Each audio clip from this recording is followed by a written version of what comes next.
house roof. So, so he was also a Mrigasirsha moon, and otherwise his chart is quite different than mine.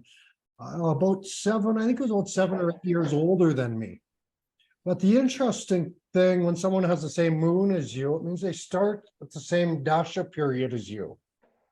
And so we go through these same sort of cycles, but it wasn't so much that when I was 12, this happened, when he was 12, that happened. It seemed like the transits almost had an effect on that. He was telling me stories about some of his early work when he was just like maybe 20 years old or not even. And they were tearing apart an old mansion in Italy somewhere. He's a European guy. And so he was tearing apart this mansion there, and that's where he came all these ghost stories. It used to be a, what do you call it, like a drug den sort of a thing. And of course, then he's telling me like they're burning all this drug paraphernalia as well. And I'm thinking, well, that'll help you connect with ghosts. But about the same time he was doing that, I was just a little kid helping my neighbor tear apart an award-winning house in rural Canada kind of thing. And we were both kind of like trying to save the parts of the house so that they could rebuild a new one kind of thing. And some of these sort of similarities that me and him had in our lives was just very fascinating. Mrigasirsha is such a, well, I'm Mrigasirsha, so I love Mrigasirsha, right? I think it's the best nakshatra out of all the nakshatras. But I have my reasons also. I'm a traveler, I guess, right? So I'm comfortable to travel aspects of Mrigasirsha, always kind of wandering here and there. It's funny, it's a very gentle nakshatra, but there's a lot of like martial artists have it. The guy who started Aikido, the guy who started Kosan karate. I've trained as well extensively in martial arts and these kinds of things. A lot of wrestlers had it as well. I think Steve Austin, I don't know if you guys know wrestlers.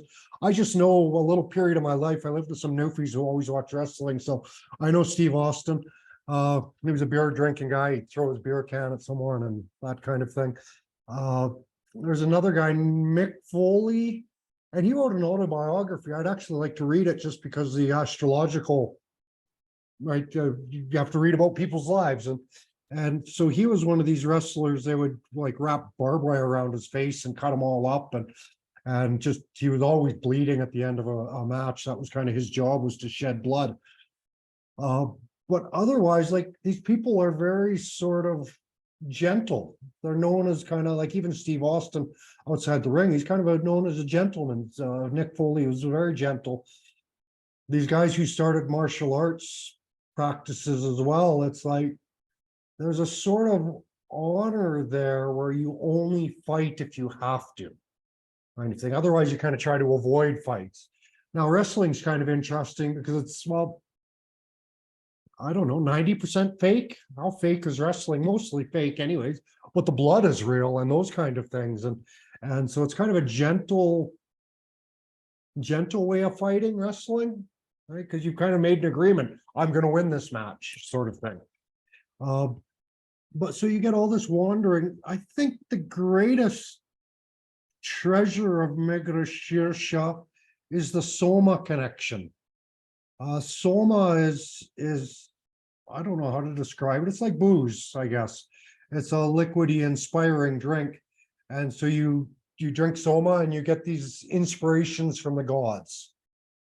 And a lot of Mrigashirshas, they, especially natural products, like naturally made booze, alcohols, ganjas, anything that's going to kind of change the state of consciousness that way. A lot of Mrigashirshas are involved with that sort of stuff. I might have a drink once a year or something. I didn't know it, but the Aztecs, when they go up the pyramid, there's a pulque. It's a traditional drink around here. And so they would drink this pulque before they would go up into the pyramid and do their things. There's actually a mural inside the pyramid, quite a massive one, called The Drinkers. And so they're drinking this pulque for the inspiration to connect with the gods, kind of thing. The monks also with their beer, that sort of stuff. And again, like I said, I don't only drink maybe a couple times a year now. But by luck, my friend was like, "Oh, you ever try pulque? Let's have a pulque before we go." And he didn't realize that this was how you're supposed to go see the temple. And so I had my pulque before I went.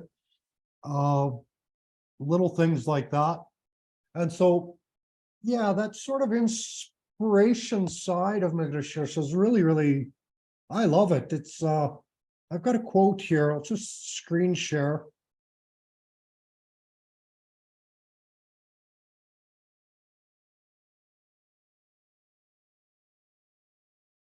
So I think you can see this whole screen now, I think, right? Okay, good. So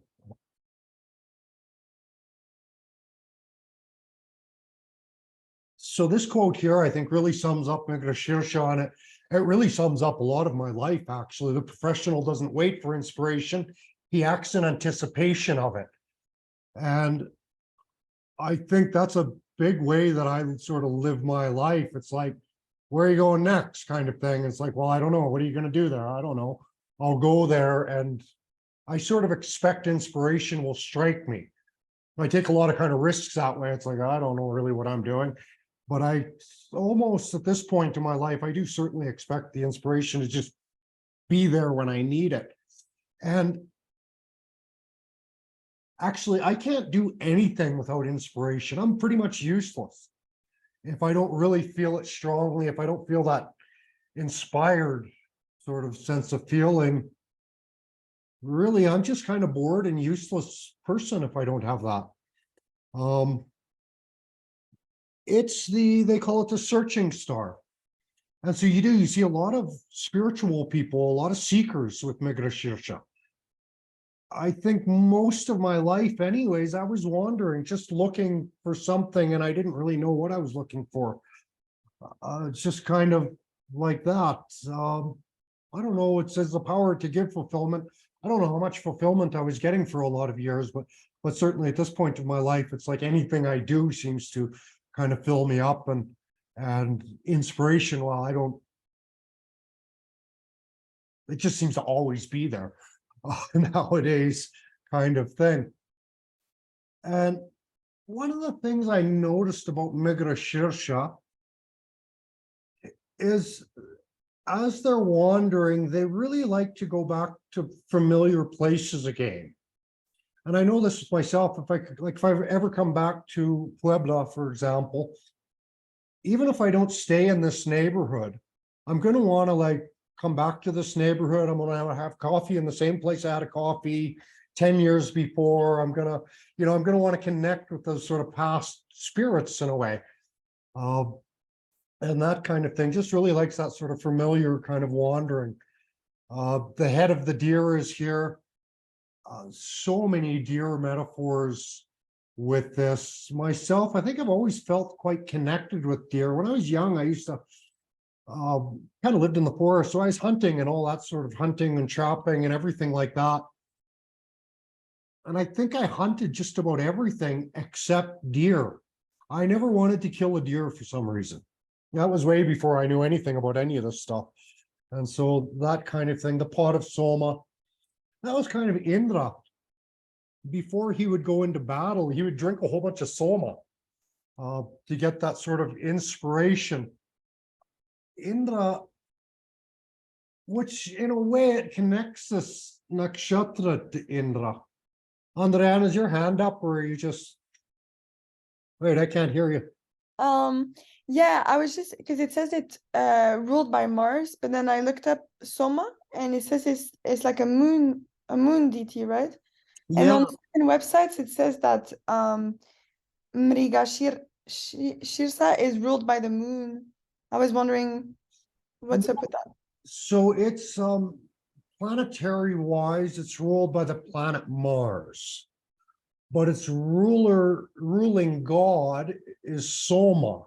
Soma is another name for the moon. So all these gods sort of Chandra kind of thing, and they have all these sort of different names. And so Soma is one of those names. It sort of refers to the moon's more liquidy, side, you could say, and that inspiration side that we get from the moon. Now, in that regard, it was Soma who was married to the 27 nakshatras as well, that regard. And so we find these, so it's ruled by Mars, but its god is kind of the moon. Now,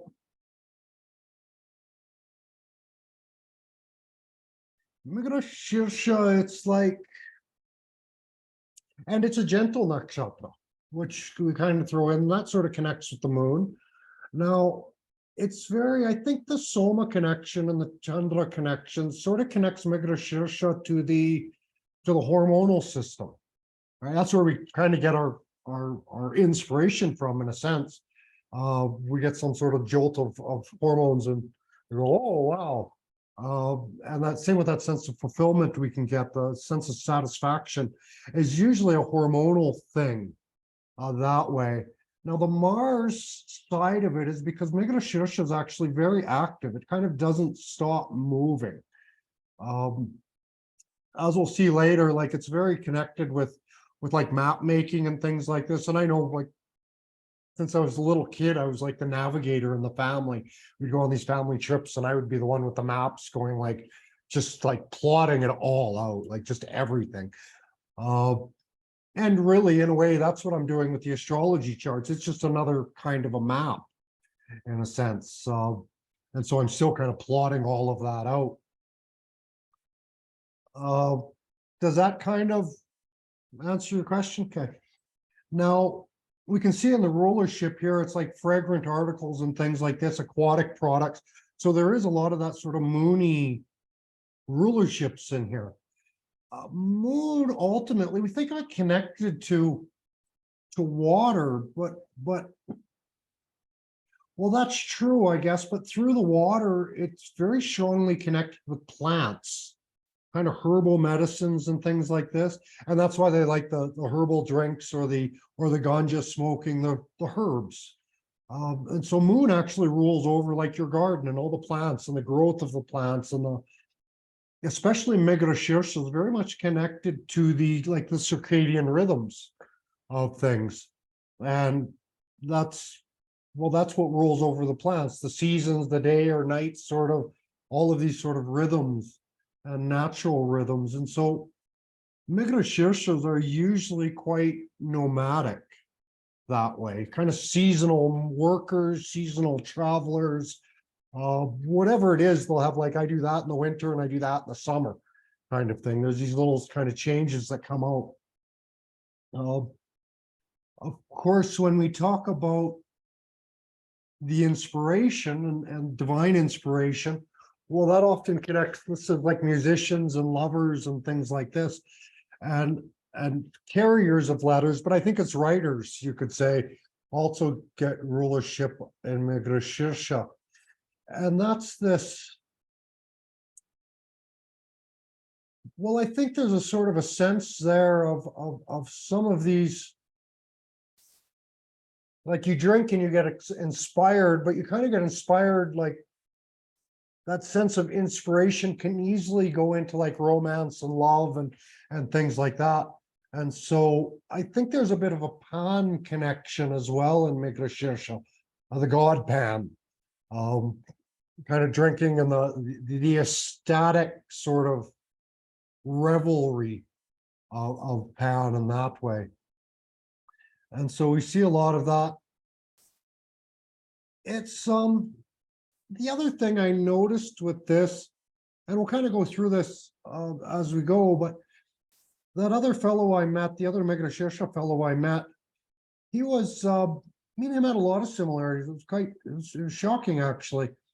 But he's also working very much with like psychology type things, the moon and the mind, you could say. Well, there's also, especially the Gemini side, you get that sort of Mercury-Mars mix.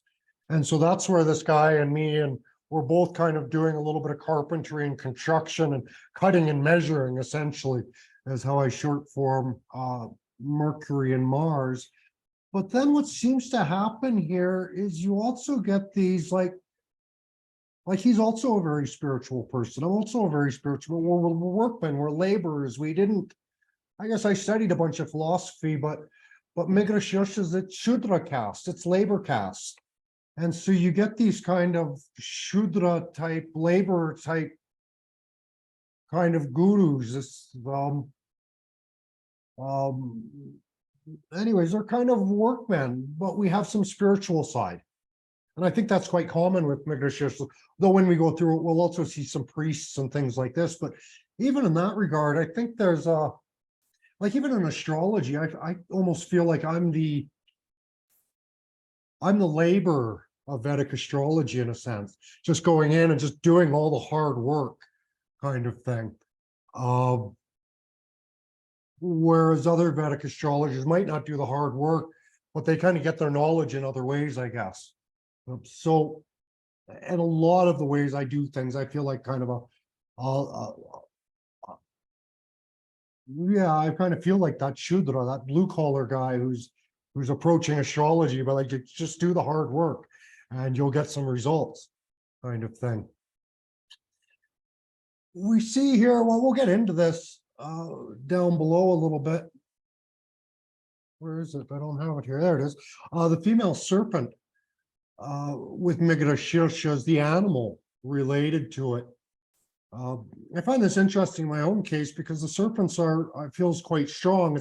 It's why I got so excited in that Catholic church the other day when I saw the serpent on the thing. I've got the Mrigasirsha point. And again, Mrigasirsha almost seems very secretive because it's like on the surface, it's kind of like gentle deer with these big sort of doe eyes. That's another thing you'll see with Mrigasirsha is the big doe eyes. I've gotten comments about my eyes my whole life. But then underneath of the Mrigasirsha, underneath those doe eyes, there's like that, well, there's that deer that can kill you. There's that mystery, there's that underground, like that serpent sexuality that kind of comes into it. And so there's something kind of very almost hidden and secretive about the Mrigasirsha. I think that also connects with the Mars rulership of it. We see something like the Kuch tree. We'll see below there, but the Kuch tree, that often gets used for kind of a blood purification, a blood purifier. Now, if we go back to these Mrigashirshas with all their drinking booze and smoking ganja and probably too much coffee and the rest of that, well, usually the physical effect of that is, well, you get some impure blood, you get some blood toxicity. And oh, I'm sure if I could bleed on a piece of metal, I'd probably burn right through the stuff because I live off coffee and cigarettes kind of thing. And I get, well, that's a part of Pitta blood as well. And so sometimes they say, well, like with Pitta people, they'll get kind of almost spontaneous bleeding sometimes. And I get that once in a while. And I think it's when my blood gets especially sort of acidic and it'll just come out through my skin for like there's no wound. It comes from outside, these sort of abscesses. So I think all these kind of things kind of connect with Mrigasirsha. No, there's other things that kind of come in because here they relate him with Sage Palasya. And this is quite a dirty story. And I guess Mrigasirsha has a lot of dirtiness also. And maybe that's that snake sort of sexuality. But Sage Palasya, he was living up in the forest and he was like, everybody just leave me alone. And all these, he kept getting disturbed by these kids playing in the forest. And so eventually he sort of said, okay, anyways, the next time some little girl comes up in the forest, she's going to end up pregnant. And of course, then it happened. And so then he had to marry her, this kind of stuff. And they lived happily ever after and that kind of thing. This sort of age limit on sexuality and marriage and these sorts of things, this is actually a fairly modern viewpoint of relationships.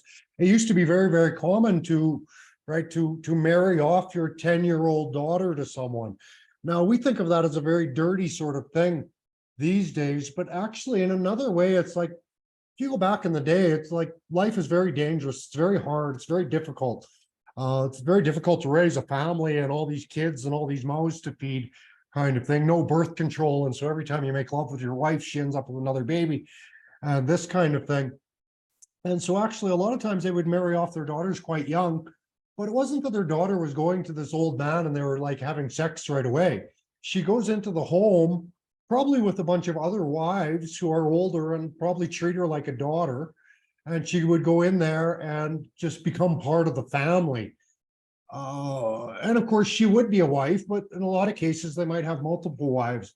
And so even like the moon and the nakshatras, 27 wives, but he has his favorites. He has his wives, certain wives that he really likes to have sex with. He has certain wives that he's just happy they're keeping the house clean. He has other wives that are kind of working out in the field. And so the wives are kind of like that. And so you would have someone, well, you would have to have a lot of money to have a lot of wives, same as you would have to have a lot of money to have a lot of children. Like, we look unfavorably at sort of illegitimate children now as well. But there's kind of a rule with children. It's like,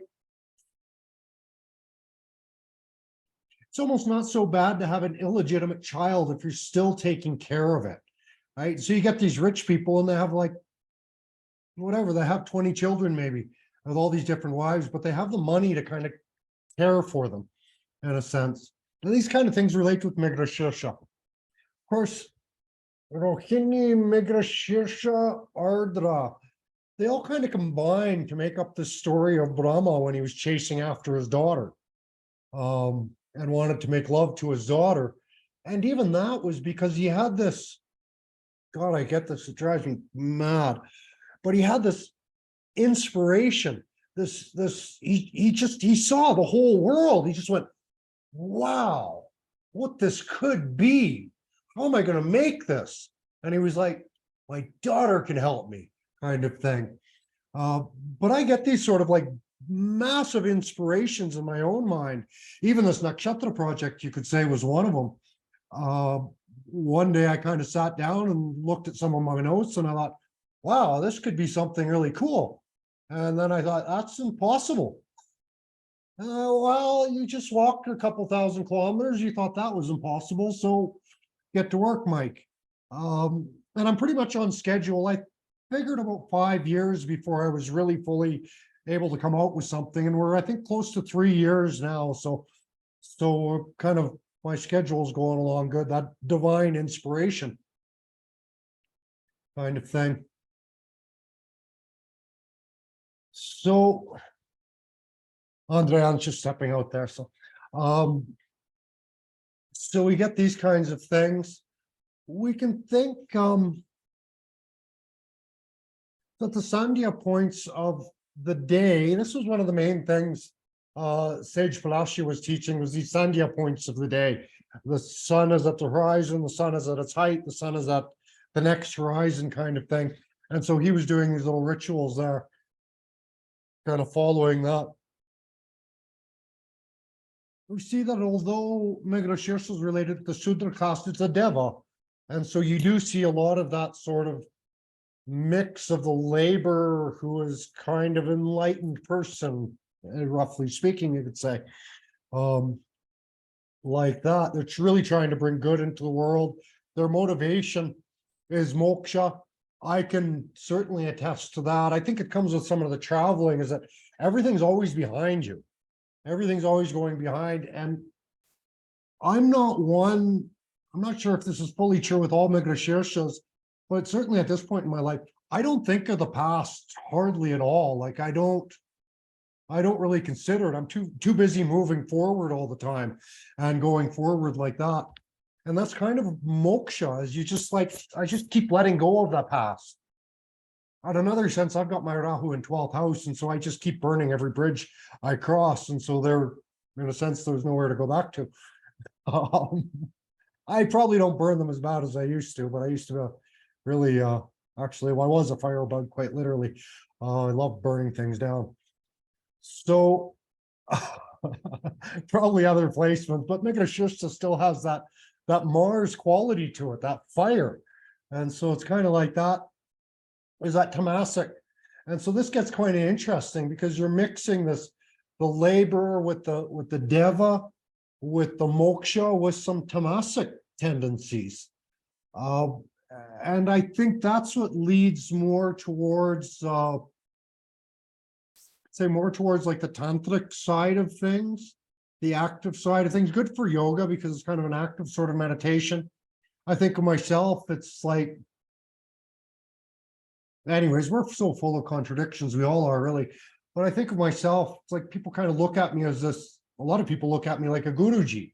Other people look at me kind of as like, oh, you smoke, you do ganja, you, and so I'm very unorthodox in a way, very tamasic sort of Guruji I am, in a sense. Oh God, some of the advice I've given people, I'll help, I've helped, I haven't done that in a few years now, but I've helped like students like basically plot out crimes.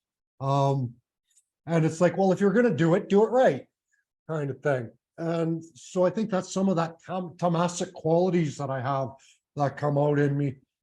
Same thing, I'm kind of, maybe the tamasic qualities also kind of relate a little bit with that earthy sort of elements, that sense of separation. Mrigashirshas really love, like a deer, they love being out in nature. They love things that are natural. Again, like drink, or even if they're going to do drink or drugs, they want natural sort of stuff. And very connected with the earth, very connected with that sort of earth element of nature and all of that kind of thing.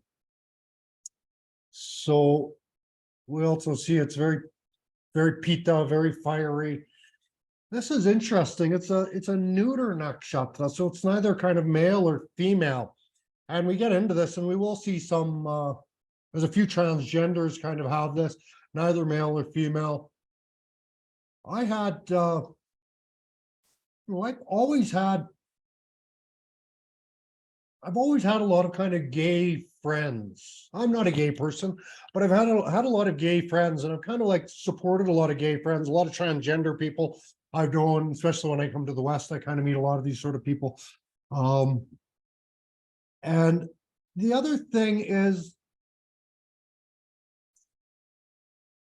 it's neuter. It's like on one side, I'm kind of this very masculine figure, and on another side, I'm this very sort of sensitive, like almost like Big Brother used to say, stop being a little girl, man. And so I have this sort of blend of kind of masculine and femininity in me. I have some clients that have questioned that. It's nothing I've really ever questioned in my life, but I've always kind of felt close. One of the things they say about Mrigasirsha, and something they've even, like when I was young, some astrologers kind of predicted for me and suggested that I might end up working with the kind of gay communities, or almost kind of outcast communities, I suppose, is really what I end up working with quite a bit. We can see that it's ruled by the cobra, the female cobra. In this case, Rohini is the male cobra. Now, I did a little bit of research on this, and this is interesting. Snakes have two penises. The male snakes have two penises. And it's like after they ejaculate with one, it becomes useless. And so if they meet another partner, they use the second one. But then the most interesting part is that the female that gets pregnant, and the female might have sex with many, many snakes, but they think she can almost choose who the father, which sperm will actually kind of fertilize her eggs. Now,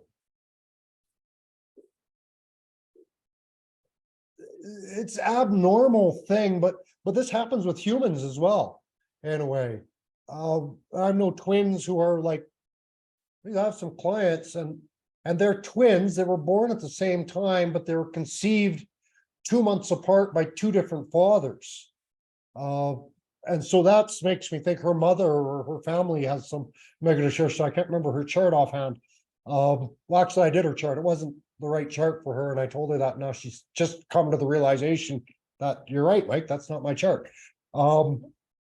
So we're just starting to work through that now. But and so this is kind of an abnormal thing that, but humans can also do this. I've never heard of a human male with two penises, though. This would be, anyways, part of the research that can be done for Mrigasirsha. And so the Kuch tree, I kind of already kind of mentioned that.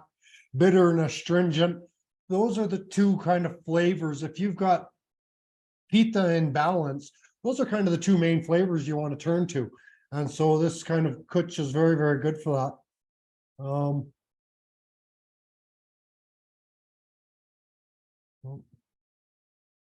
So we get that. We get this kind of like what to do on days when the moon is transiting Mrigasirsha. Light, fun, enjoyable, nothing serious, a little bit of travel here and there. Really kind of likes that. Sage Palastya was also involved with astrology, and so astrology type things as well, but just kind of keeping it light. That kind of stuff is very good for Mrigasirsha. Go out and have a couple drinks with the boys, kind of thing, flirt with the girls, flirt with the ladies, just light and fun sort of stuff like this. One of the things about Soma, and really I think it's kind of that part of the moon that Soma's most is that longing, in a sense. That sort of desire side of things. Again, the moon had 27 wives. This also might relate with Mrigasirsha, though, as far as I know, God, you guys are going to learn. Oh God, I'm just going to overshare on this. I'm sorry. But as far as I know, I only slept with one married woman in my life. But there's that kind of that's one of these energies of Mrigasirsha, is that sort of longing. And what Soma did is he actually slept with Jupiter's wife, and that was more in Rohini, but that's kind of connects through Mrigasirsha. And so he was sleeping with Jupiter's wife, and then he had Mercury that way. And so there's this kind of thing can come out with Mrigasirsha. Now, again, like I said, I think I've only ever slept with one married woman. I was about 20 years old at the time, and drank way too much that night. But even these days, it's like I'm kind of this wandering bachelor going from town to town, and probably won't surprise you that probably 90% of my client, at least 80% of my clientele is women. And of them, well, geez, I don't know, at least half must be married. I don't know. And so I'm like this wandering bachelor who's coming into town and meeting in private with all these like kind of married women. And so there's kind of this talk. There's this, and I've noticed this since I was a kid. There tends to be a lot of sort of jealousy with like, well, I always made good friends with women, just friends, but the boyfriends get jealous, the husbands get jealous. And so there's these jealousy things. And if we look into the myths, well, one of those husbands might end up killing me someday. So I got to watch out for that. But again, it's not like there's anything happening these days, but still there's that. Well, it's really, really true. Like the wandering bachelor coming into a stable society is one of the most dangerous things. The only thing more dangerous than a wandering bachelor coming into community is a wandering female single person. And really it's not bad when you're 20, but when you're 30 or 40, it's one of the most dangerous things for a stable society, these kind of single wanderers like that. And so we kind of find this with Mrigasirsha. Now, this is the other thing I found very interesting, because you got the month of Mrigasirsha. But when we go into it, that's the month where Kalbhairava is celebrated, Dattatreya is celebrated, and Bhagavad Gita is celebrated. These are three of my favorites. And they're not my favorites because I studied Mrigasirsha. They were my favorite before I even heard of Vedic astrology. And so these things kind of come very sort of naturally that way. We see that the wedding of Sita Ram was celebrated here, and you might think, oh, the gods got married on that. It must be a great day for marriage, but they had a terrible marriage. And so it's a really bad day for marriage, because of course, in the end, well, Sita ended up throwing herself on a fire, and Ram wouldn't have anything to do with her. And it was a disaster. And so I can vouch for that. That pretty much describes my relationships, for the most part. And so we get this kind of thing. That's Soma. I probably talked a little bit about this. another name for Soma is Vachapati. Vach means speech, sound, the word, in a sense. There's a book, really good book. It's called Vach, V-A-C. Very, very good, very good book on kind of tantra and mantra and all of that sort of stuff. So, geez, a long time since I read that and looked at that one, but it's there. We can see this sort of sense with the moon, and that kind of ties in with the drinking and stuff, because they're trying to extract the essence. They're kind of distilling things to get to the essence of things. And that's really what Soma is the essence, which is in another way, you could say Soma is the spirit that's in the booze. That's that essence. That's what the spirit is. It's your essence is your spirit. And so you get all these kind of things kind of coming in through Mrigasirsha. A few deer, there's quite a few deers actually in Vedic mythology. There's the jeweled deer that Sita kind of followed this jeweled deer out in the forest, and then Ravana kind of captured her and took her hostage, that kind of thing. So the whole Ramayana fight kind of hinged on this jeweled deer.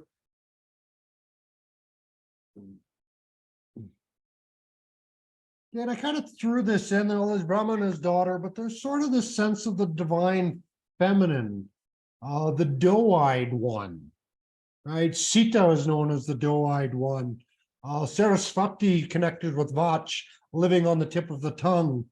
Parvati and Daksha, who's Daksha's daughter, right? These kind of things. So there is a lot of that sort of divine feminine that comes in here. We get Orion, who is the hunter. And that sort of connects. It's interesting. We sort of connect that with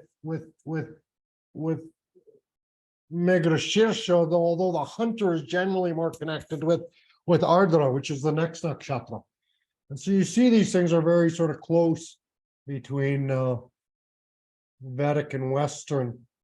Mention the eyes and the eyebrows. Now, this is something. The first time I came to Mexico was about 10 or 12 years ago, and I spent some time in Guadalajara. And Guadalajara is famous for, especially the women, it's famous for the eyes of the women. Guadalajara women have the most beautiful eyes in the world. Just incredibly beautiful eyes. Like just these, wow, they're so beautiful, and those little eyelashes just fluttering, and they're really, really lovely eyes.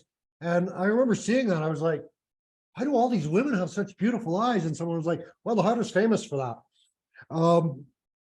And so you get that sort of these beautiful eyes. Like I said, I've had comments on my eyes since I was a little kid. Maybe the first thing anyone ever said to me is like, wow, your eyes. And so I've always had these kind of comments with the eyes. I put the eyebrows there as well. I don't know if you can see, but I've always had a very sort of distinct eyebrow as well. They call the unibrow sort of thing. And there's that sort of sensitivity to light as well. Like when your eyes are wide open, it's just like everything's kind of pouring in. And so you get that sort of sensitivity. I found something like unusual problems with the eyes, or some kind of birthmark on the eyebrows as well. And I can't remember, I must have found that somewhere, but I don't have a birthmark on my eyebrow, but I got beat up by 5 guys when I was about 25 years old. And so I've got you won't be able to see it on here, but some distinct scars coming in through my eyes and all around my eye like this. So we get these kind of marks and stuff. The other thing with Mrigasirsha, the eyes really get highlighted with Mrigasirsha, but I think the nose is just as important with Mrigasirsha. It's that it goes along with a seeking quality. The nose is kind of gets related a little bit to the detective, right? Sticking their nose into things, kind of thing, leading with their nose. The deer are very sensitive to the smells and things like this. And again, that's that soma sensitivity in a sense. Mentioned here the circadian rhythms and the biological clock and all of that sort of stuff kind of comes into here. We talked about that last class, so I won't do too much about that. Talked about the main hormones here with Mrigasirsha. And these are my own theories, like more research always needs to be done, but melatonin, serotonin, thyroid, pineal gland, hypothalamus, these kind of things that are kind of help regulate the whole endocrine system in a sense. So you see anyone with serious interest in healing, administering medicine, offering treatments for health, yoga. And so we kind of try to match these with natural timings.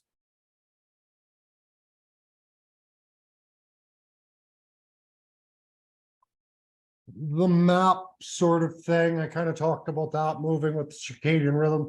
Mrigasirsha's love maps and all of that sort of thing. I talked about the alcohol, but I think kombucha, I think it also falls under rulership of something like Mrigasirsha. Again, the soma quality that's there. The deer in the headlights sort of thing, you'll see that quite often with Mrigasirsha's. Oh, there, I even wrote about the eyes here. I wrote this a long time ago, so I'm like, oh, wow. So this is that other thing with that sort of divine inspiration is that Mrigashirshas will often get kind of classified as being the crazy one, the crazy friend, because they just kind of follow that inspiration and people are like, where are you going? You're like, I don't know. I just feel like this is where I have to go. I feel like this is what I have to do. And so they call us crazy for that.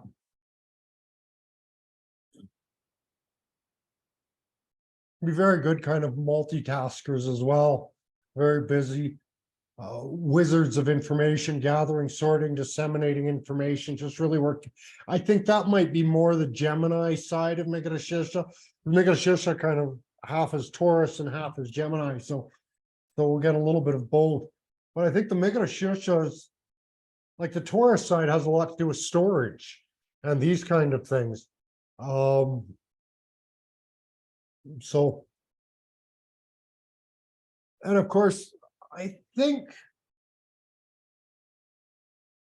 anyways, well, I'll skip that. I think Mrigasirsha, anyways, the moon is at least exalted in Taurus, and so it does quite well in that, especially with wealth in the Taurus side of Mrigasirsha. Now, a lot of nostalgia can kind of come into them. Now, like I said, I don't really think of the past so much, but what I do, a lot of my moon periods is I listen to a lot of like Bob Dylan and Gordon Lightfoot, these kind of like these old folk songs. Again, it kind of connects me to my past. It's kind of this nostalgia in a way. For me, it's not really connected to anything. Like I said, I just sort of listen to some of these old songs, these old musics that I used to follow. I put the monarch butterfly here. I think this was more just because the monarch butterfly is moving according to the seasons in a sense. And this map doesn't, oh no, it does include part of Canada. Yeah, it's the line for the monarch butterfly, not for the country. Yeah, but we do get them up as far as Canada. So if I'm down in Mexico, I'm down right where the monarchs come. So I guess I'm following the monarchs this year. Again, lots of teachers, mystics, adventurers, explorers, all that passion. We see the monks getting drunk off Mrigasirsha, communities, church councils. Again, that inspiration, they're never afraid to sort of take action. This kind of thing. When someone seeks, said Siddhartha, then it easily happens that his eyes only see the things he seeks, and he's unable to find nothing, to take in nothing, because it always thinks only about the thing he's seeking. Because he has one goal, because he's obsessed with that goal. Seeking means having a goal, but finding means being free, being open, having no goal. Again, it's that sort of seeking sort of thing, and I don't know, I guess maybe if you're seeking God, that's not so much, because now I kind of I do see God everywhere in a sense. I see that essence kind of permeating everything. So here we get an acupuncturist. Uh, she was using gold needles. I don't know again how many. I'm going to kind of skip that. We'll skip down to the sun. One thing with Mrigasirsha is we've got, because it's Taurus and Gemini, so we've got quite a lot to go through through here. There we go. And so we'll start to have a look at some of these names.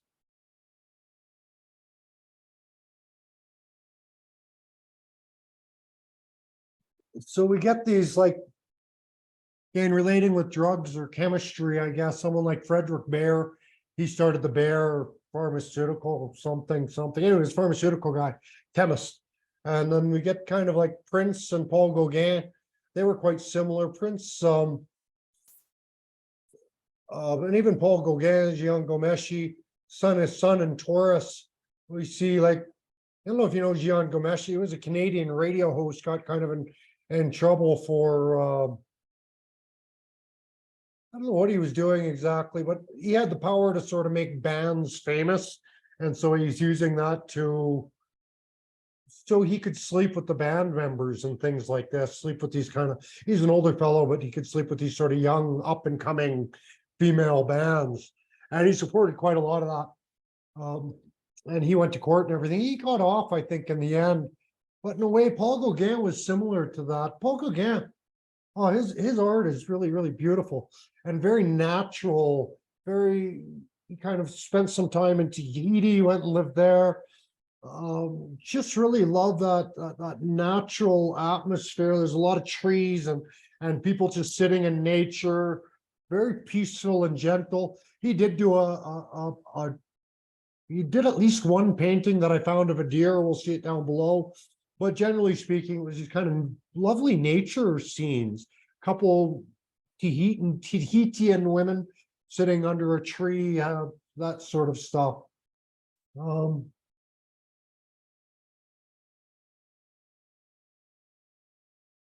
Is it Johnny Depp they make the jokes about that when his girlfriends turn 22, he breaks up with them? I think that's Johnny Depp.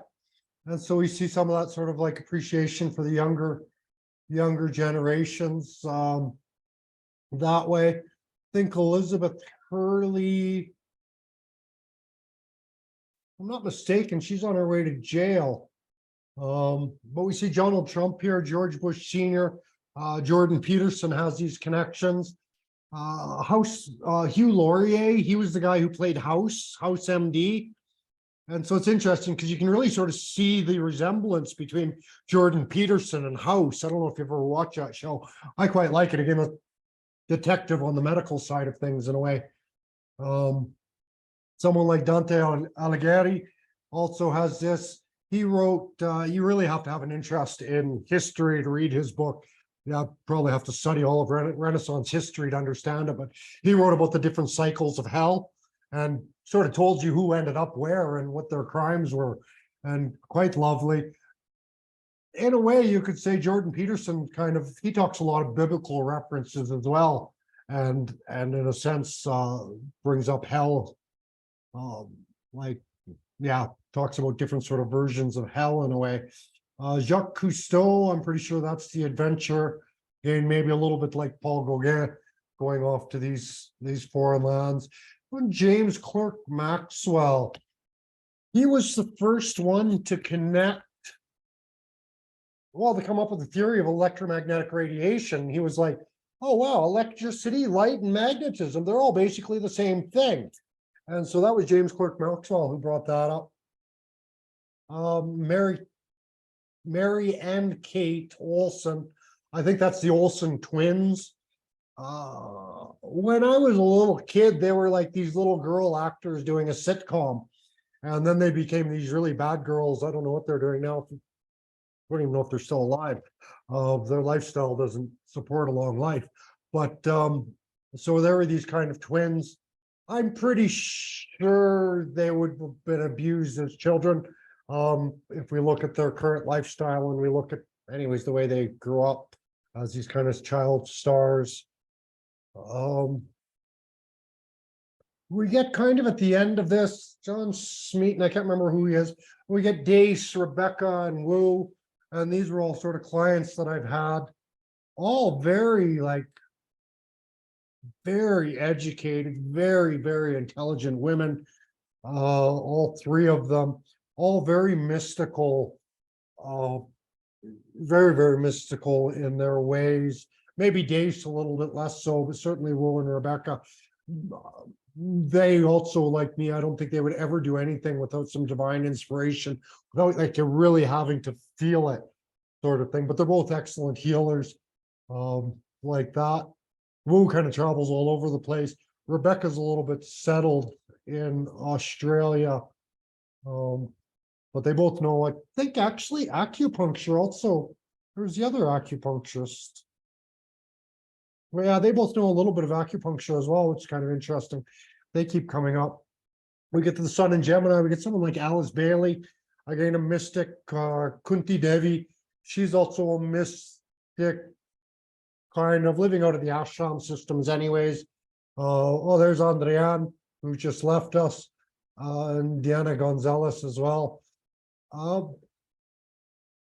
Diana Gonzalez, this is one of these people, I've known her for about 15 years. I haven't seen her in years and years. So she was quite young, but I think she also probably eventually took more of a mystic sort of a path.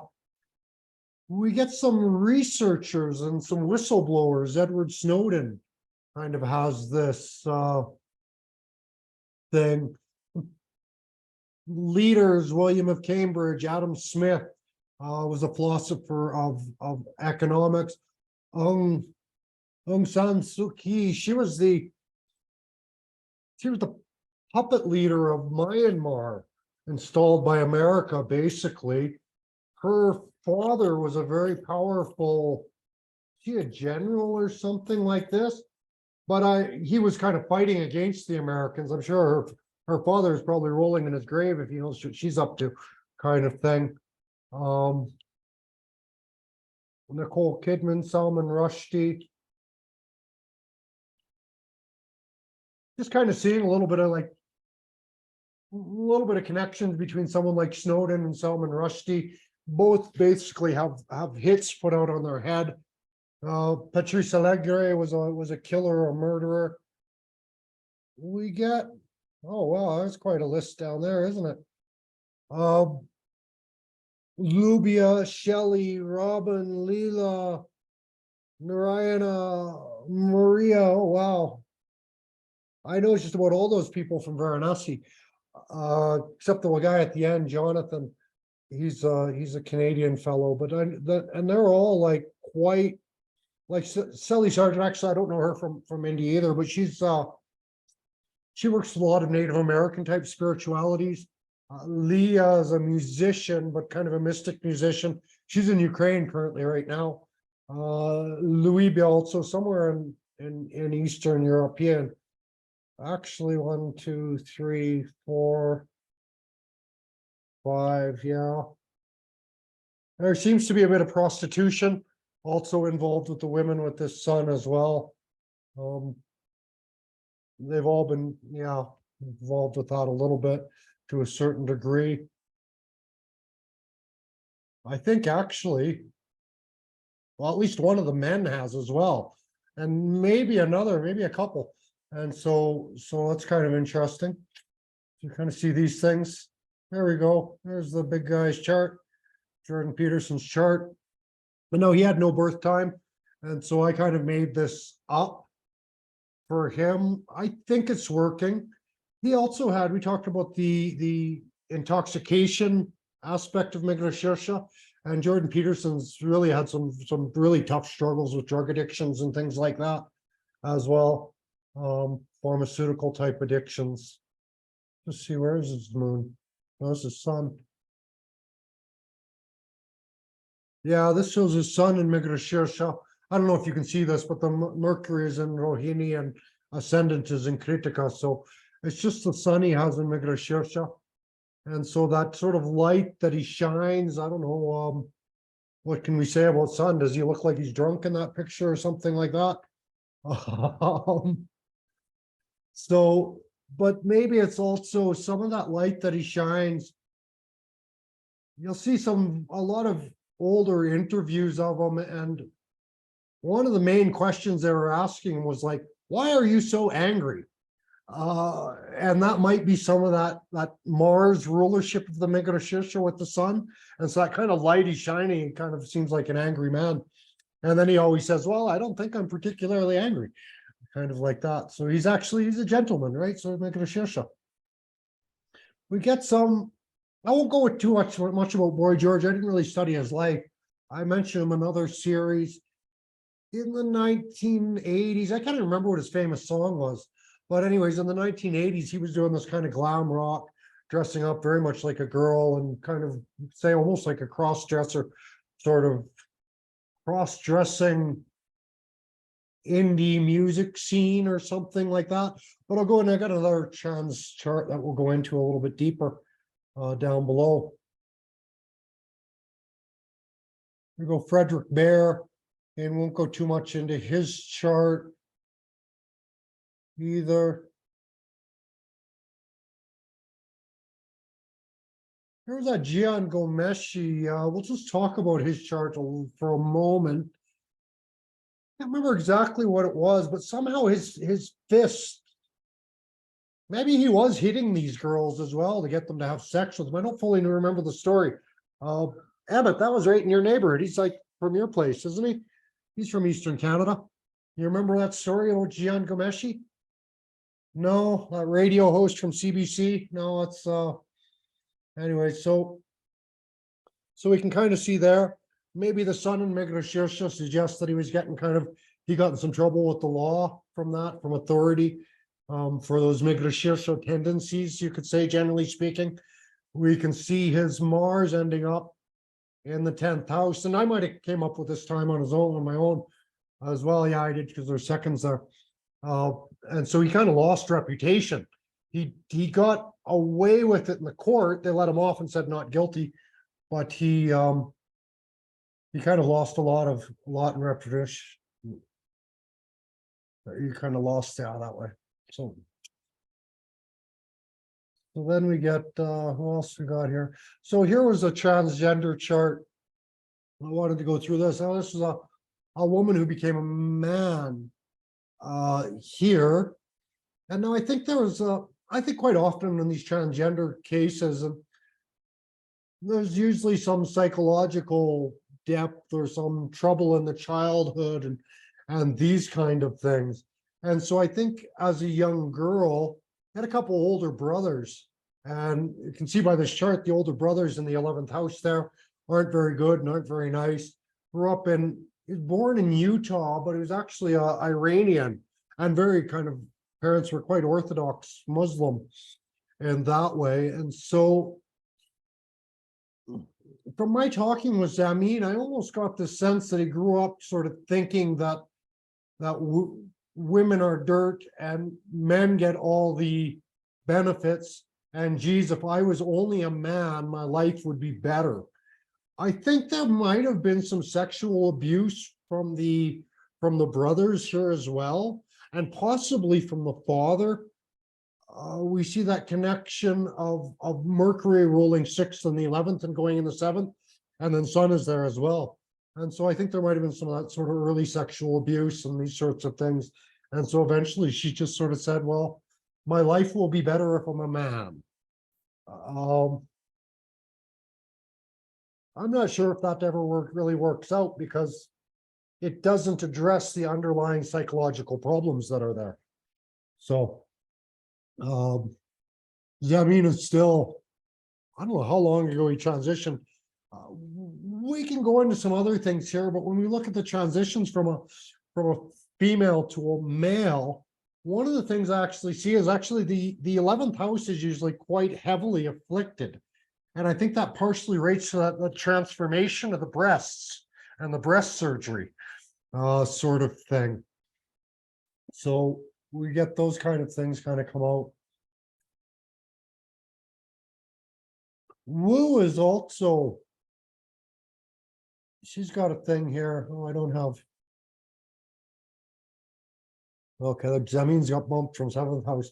But Wu is here on with this, and Wu also had she also suffered a lot of sexual abuse when she was younger, and she's would be clinically schizophrenic, but her expression or the way her schizophrenia gets expressed in the world is more as a channeler or a mystic or a wow, very, very fascinating woman, completely crazy, but also incredibly insightful. And so we can see that the sun in Mrigasirsha eighth house there.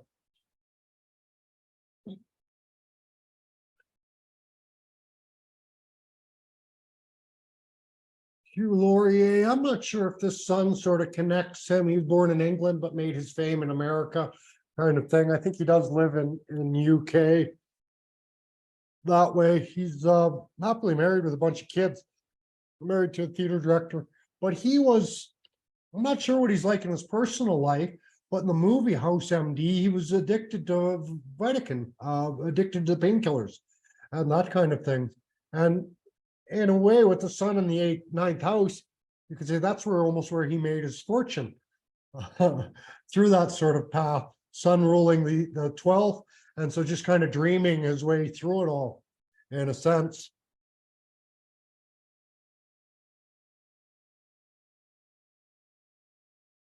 Here we get, this is Mick Foley, that wrestler who kind of bled for a living, as I put it.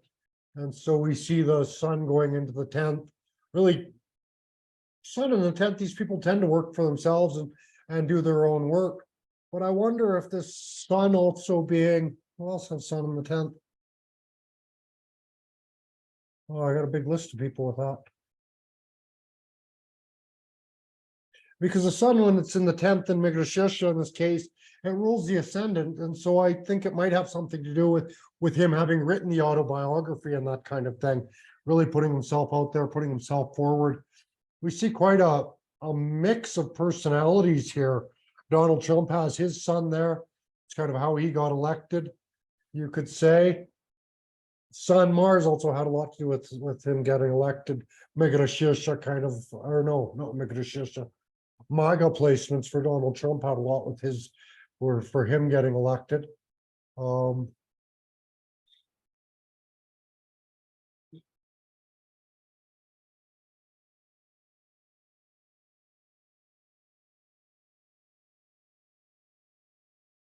just want to go up and have a look at some of these.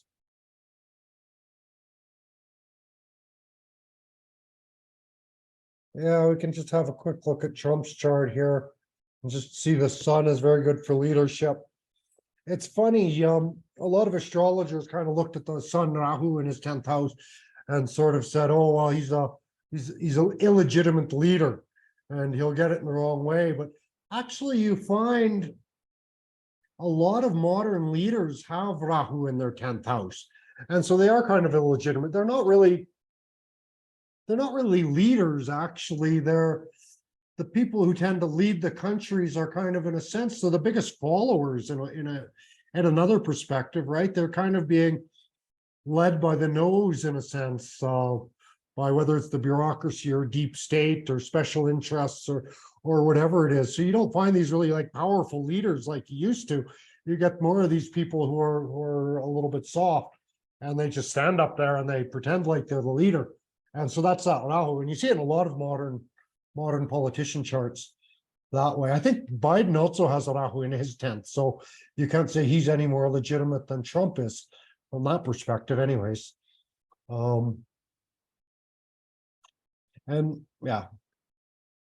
So there's another one up here, Smeaton. I can't remember who it is. Okay, we'll go on. Oh, here's that nice picture. Gauguin, the one picture I found of him where he drew a couple deer in there.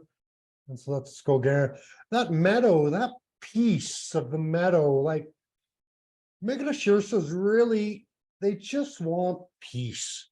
They just want to go and sit and chill out in the meadow in a natural forest and just kind of be left alone.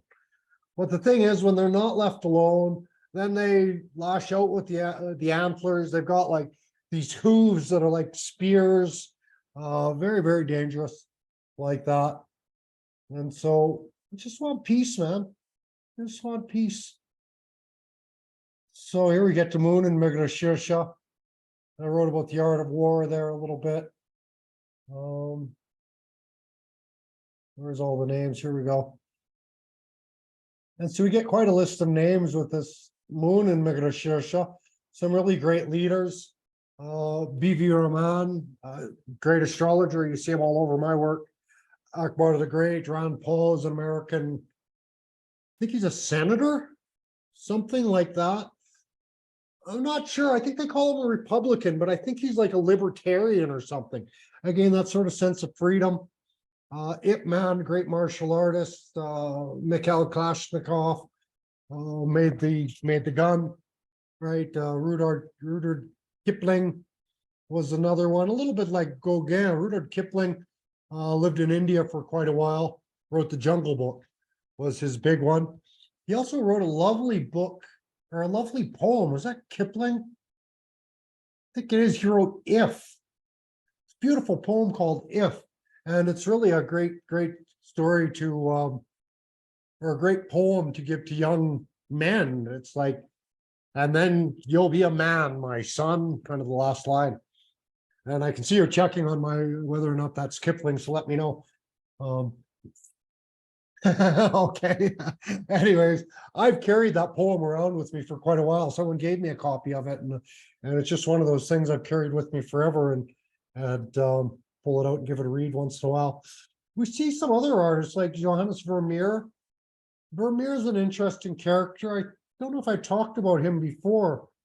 Not much is known about his life. It's kind of hard to study, but there's some suspect that he was kind of a double agent sort of a thing, or kind of a spy. Certainly, I'm pretty sure he was involved with like money laundering through art and that kind of stuff.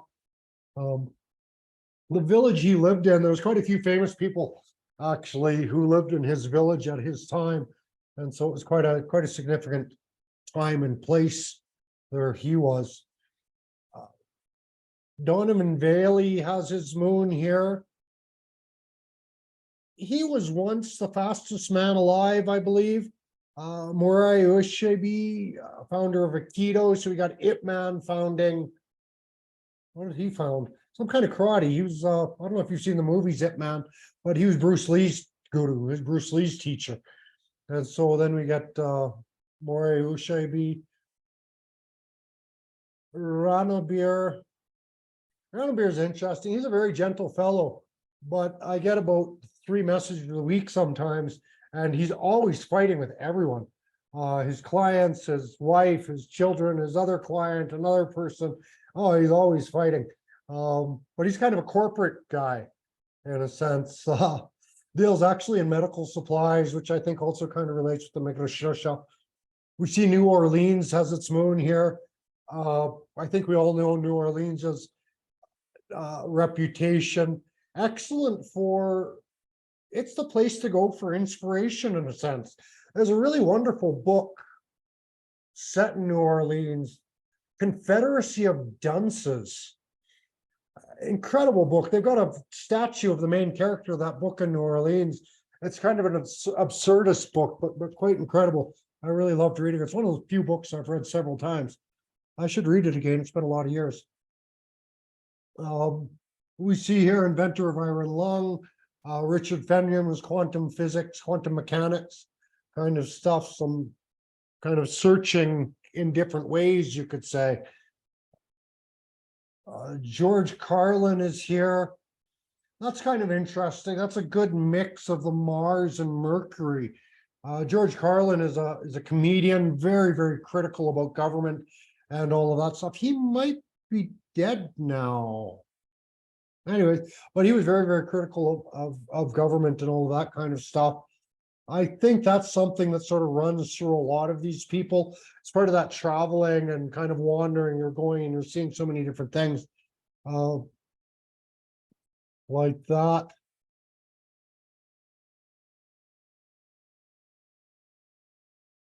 at least a couple of these people I've got down here that I know are, they've kind of done work where they're following the festivals, kind of wandering with the festivals. Natalia was selling some clothes. Sarah was doing some yoga, kind of in festivals. Alyssa J.O., she's still actually a baby, but she's the daughter of like the CEO of Halliburton or something like that. And so she'll end up being quite a powerful businesswoman, I'm sure. Sarah, I think, Dana, I think you know Sarah VS.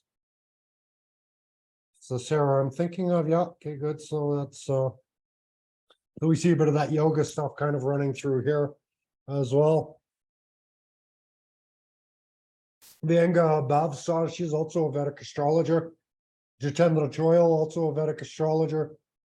Ved Prakash, I don't remember, but he might have also been. And so we get a few of that. Sarah, as you know, also Sarah Y also studies astrology. I put these initials here and I kind of forget who they are. I gotta look at their chart again. But I think Jennifer is a psychoanalyst. And here we get down to my moon in Gemini with Catherine the Great, Ella Fitzgerald. She was a jazz singer, a very emotional way of singing. Evan McKay, I believe he's a CEO of something. Tom Thompson, wonderful artist, Canadian artist. A lot of gained very natural scenes. Jim Carrey. I've had a few people once in a while, people like, oh, you're Canadian? You're just like Jim Carrey. And I hate that. I really, really, really don't like being compared to Jim Carrey. But here I am, my name's right beside him. So what can I do? So there's that. Benjamin Croatia, he's just a child, but his father is works. Actually, we think of essence or spirit. His father is he works with scent, with smell. And so that's the son, Benjamin. And I connected to this kid, like, just like boom, it was just me and him were just best friends immediately. And that was another fellow's friends. See, oh, Eva has here. So all of Dana's friends that I know are also Mrigasirsha moons. You don't notice it until you kind of like, you see it all together like this. 9/11 happened under Mrigasirsha, like that.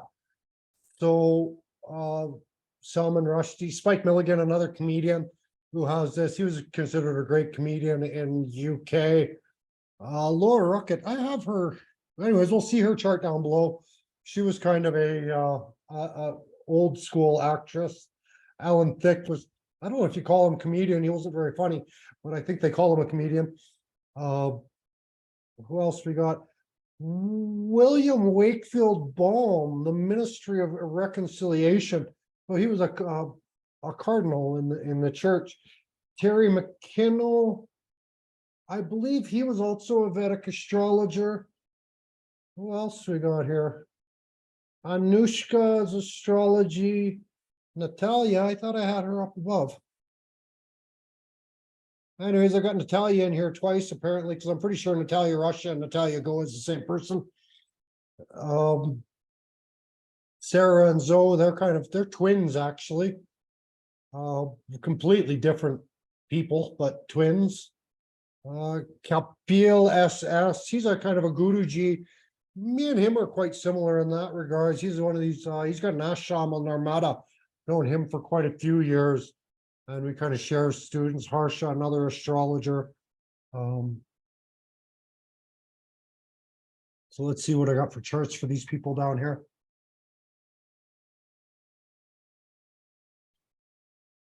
This was Paul Rand, senator, kind of libertarian, kind of senator.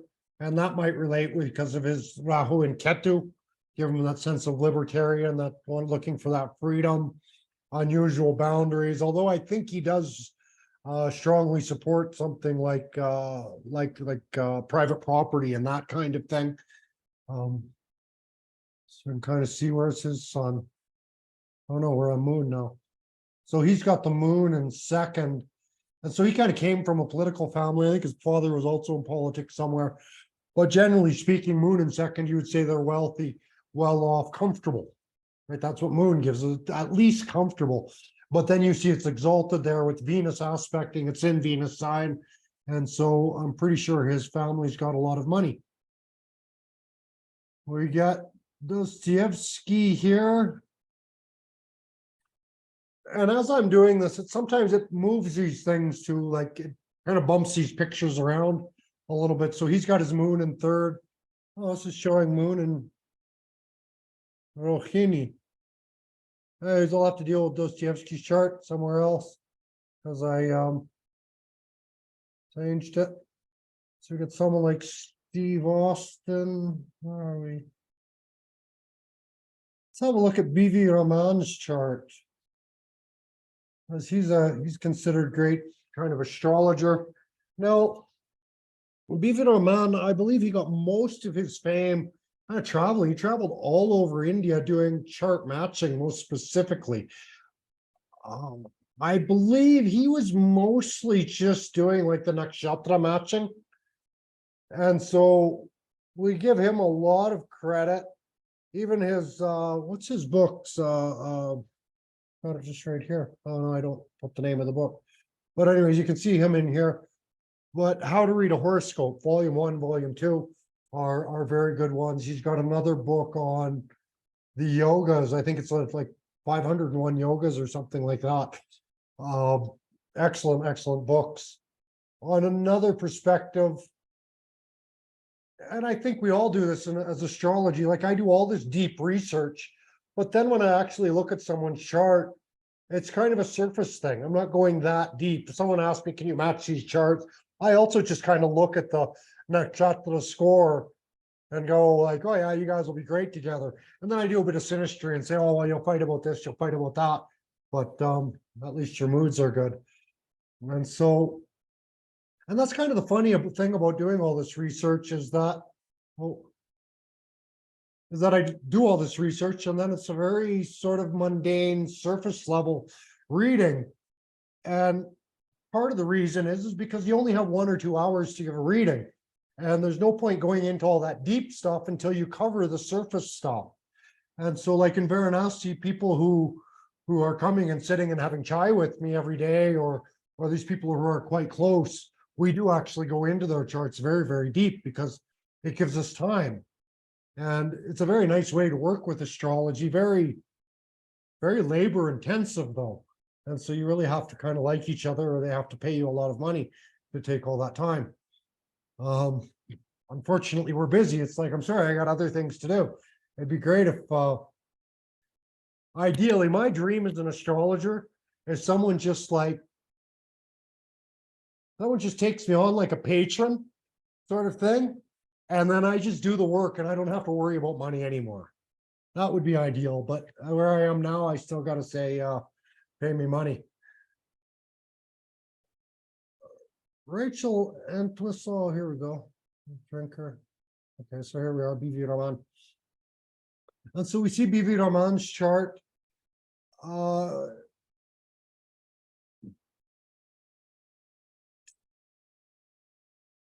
You know, the funny thing, when I look at the charts, especially of all these most famous astrologers, I got to do more research on their life because I actually don't agree with their chart. Like this looks like it has potential with Jupiter in the 10th house and things like that. But if we just switch that over to a Capricorn ascendant, then we find his 10th lord going into the 8th house, and we find Venus, Mercury, Mars, all in the 8th house, giving him this research and all this occult stuff. Whereas Ketu's there, and so I love doing readings for people with Ketu in the 8th house because they're so open to it. And it's just like everything you say, they just connect to it. They can feel it. And it's, oh, these are great clients. But as astrologers themselves, they're usually not that good because they're so scattered and they don't care. And so anyway, so I'm always kind of questioning these sorts of things. But we see something like Jupiter in the 10th, and so we can say, okay, well, maybe. And I don't know how much teaching he did, but he was certainly connected to India with his Saturn in the 4th. And so we could look in, an easy thing to look in that regard, which is to be how connected he was to his family property and family lands and that kind of thing. And see where he lived, because the moon would probably put him closer to water or the ocean. And Saturn would give quite extensive, probably lands and farmers, right? Basically almost coming from a farmer family there. But with the moon and the exalted moon, it'd be farmers, but chances are they were also involved with taking that crop and making something out of it, kind of farmer merchants in a sense. Was the family and how he grew up, you could say, by this chart. And then his Jupiter might be able to give him a guru position. Medical, the inventor of the iron lung, and quite a few other sort of things in the medical field, medical side of things. Well, that drinker George Docking. You can see some of these charts I've got, like, check this dude's year of birth, Mike. I'm always like, I leave these little notes for me. It's like, oh, what's going on with this kind of thing. Rachel Entwistle. Just when I was looking over my notes before class, I saw a note there that she was a murderer. So she was a killer, sort of a person.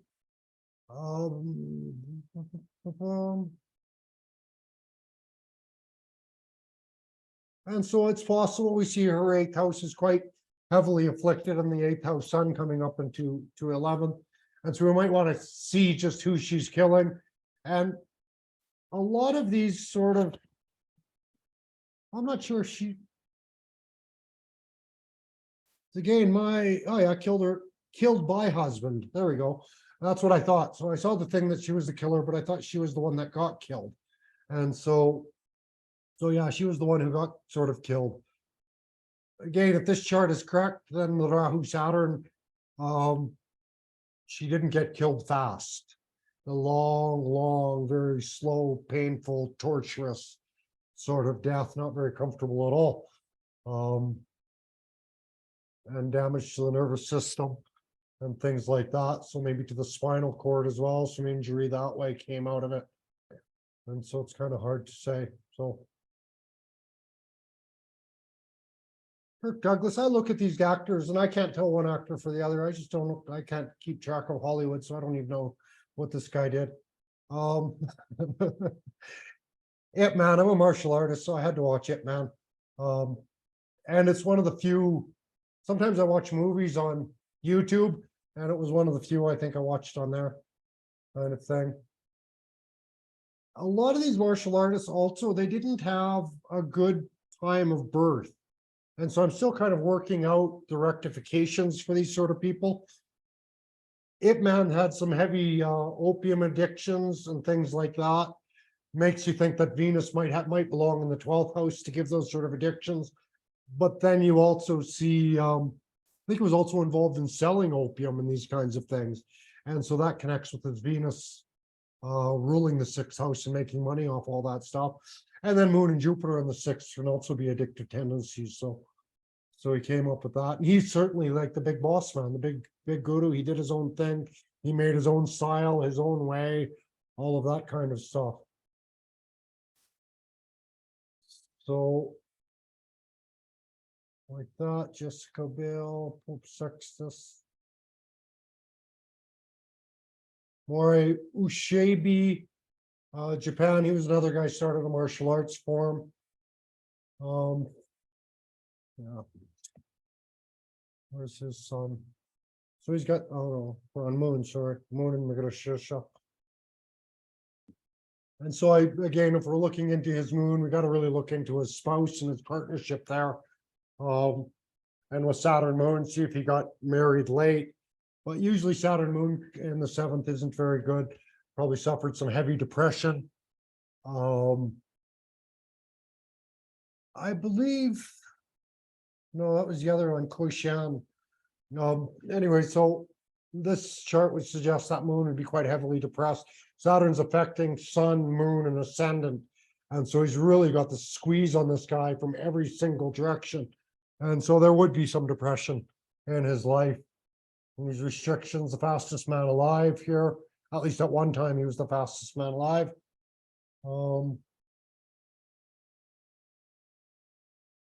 Success, Donovan Valley, I don't know any of these people.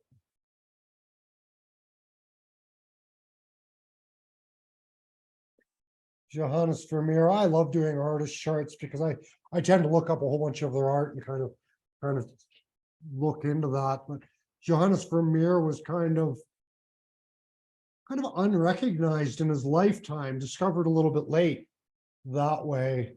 Very sort of secretive. And maybe it's because I'm an astrologer, right? I can't stand secrets. And this man has secrets. And so so I dive into his chart quite a bit.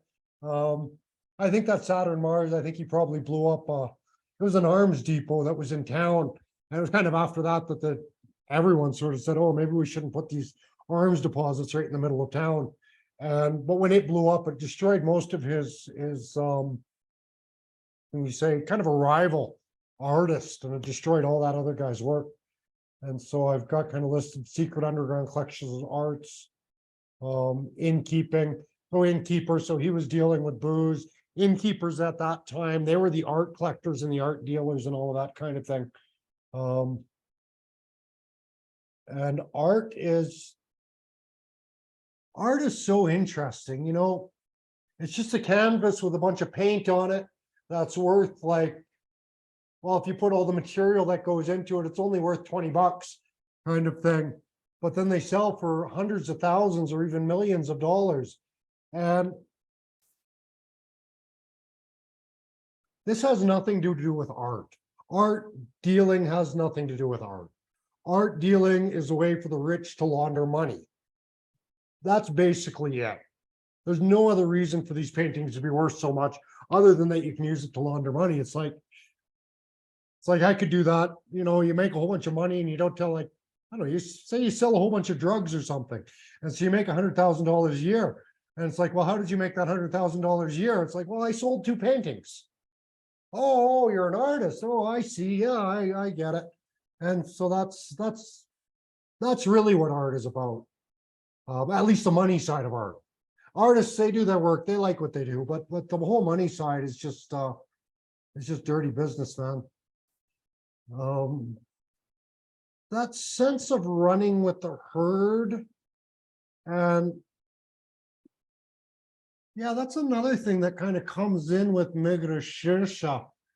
It's almost this synchronized movements, you could say, really kind of comes in with that. And so you see that running with the herd, and it's like you watch the flock of birds, right? The way they kind of move in the synchronized manner, these massive herds of caribou or whatever it is you see way in the north, and the way they're moving.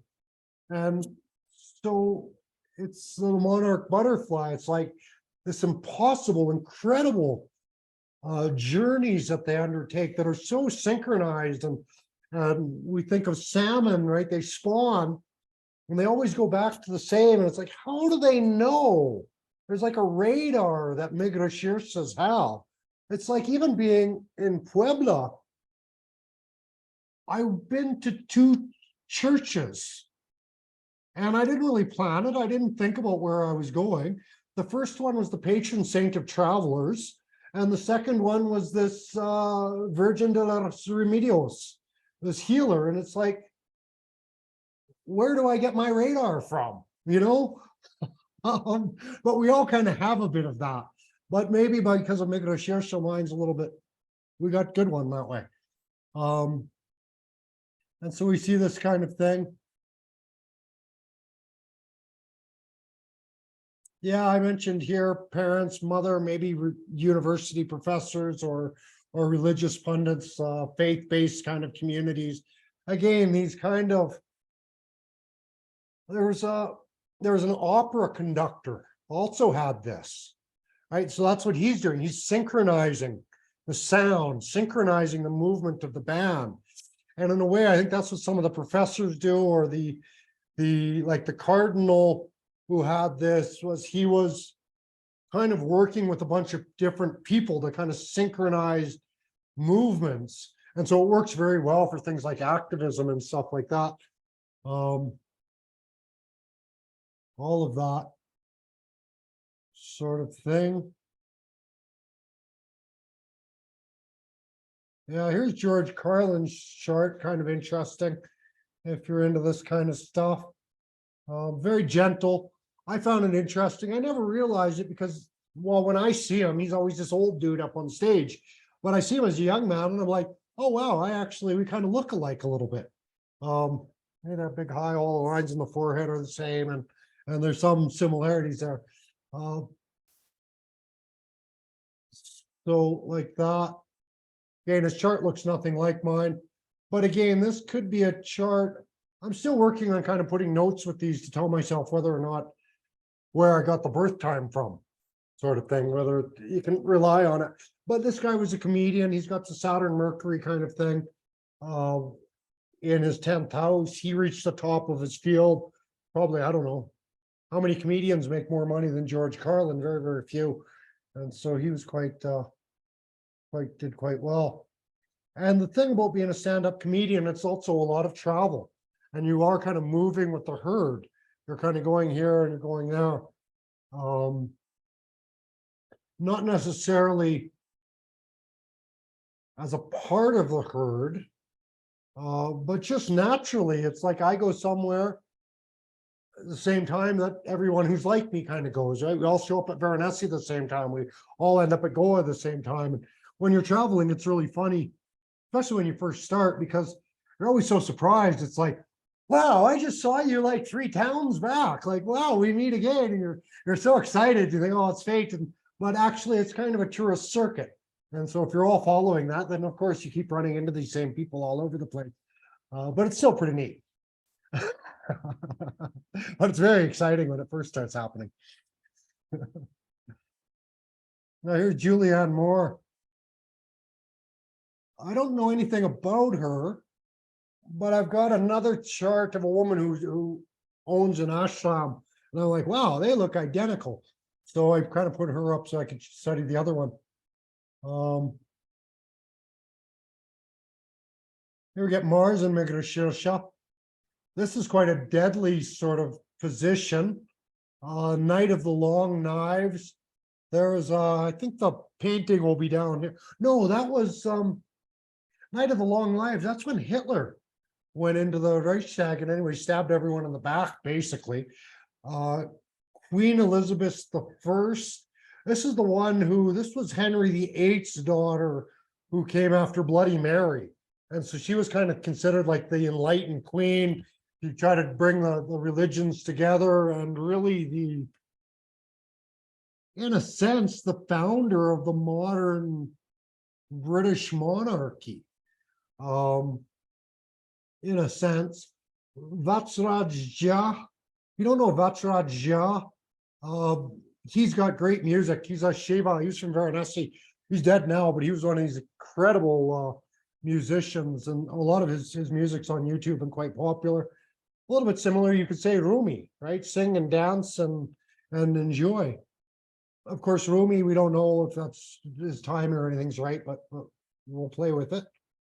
What else do we got here? Tiger Woods.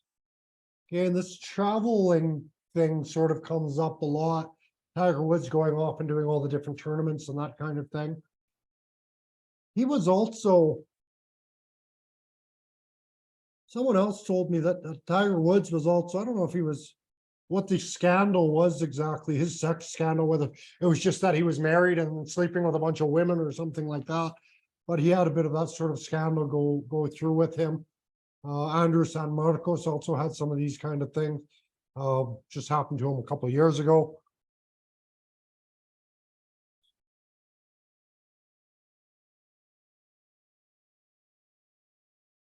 I'm not sure. I think this is the day, but I'm going to see him in Texas when I get there. And he's done does a kind of a radio show or something like that, but he also travels around quite a bit. You can see here, it's like celebrities with Mars and Mrigasirsha. Baghdad, Martin Luther King, Charlemagne, really intense dudes. Arnold Schwarzenegger, Mike Tyson, Jacques Plant. I don't know. He's one of those old hockey players. Face just all cut to shreds. Doc Holliday, Towns Van Zandt. You got some really serious dudes. Especially Doc Holliday, Towns Van Zandt are similar. I listen to a lot of Van Zandt music. But he ended up dying of heroin addiction. Great songwriter, though, really incredible songwriter. But he was a cowboy, kind of like Doc Holliday. Now, I'm not, my name is Holiday, but I'm actually not related to the Holiday line. But apparently, my brother's father was a Holiday. But apparently, that family line is actually related to the Doc Holiday. I don't know if that's true or not, but so, anyways, I can call him my grandpa because I have his name. So, Doc Holiday, he had TB. he had tuberculosis, but he was the big gunfighter, kind of a doctor, but also a gunfighter. Robertson Davies also, oh, he was probably one of my first gurus in a sense. I never met him personally, but reading his books when I was a teenager kind of thing, and then into my 20s, he wrote things like he wrote great books like The Manticore, and it was a lot of Christianity and saint sort of stuff coming into his works. Really, you'll learn more about Canada than you ever wanted to know by reading him, and really gives that sense of Canada as being this very villagey, sort of friendly sort of thing. One of his books, it had this he was a doctor, but he kind of turned psychoanalyst doctor, but he was recommending a lot of sort of natural therapies to his patients. And also many of his other characters really studying the saints and what it takes to be a saint, and magic, and all of that comes into his books. Wonderful author. A lot of big fat trilogies though, so you have to spend a lot of time reading. Tom Robbins was another really great author, writing a lot of stuff about kind of magic-y and mysticism. One of these authors, you might think, oh, he must have been on mushrooms or something like that the whole time he was writing. I think mushrooms does actually come into his work as well. Great author, great work. In a sense, another kind of a Guruji, came a bit later for me than Robertson Davies. Who else we got? Danielle Seal. I don't think I've ever read any of her books, but she was one of the greatest selling romance authors back when I was a kid. Anyways, you'd see her books everywhere. If you go to garage sale in North America, you'll find Danielle Steele books guaranteed.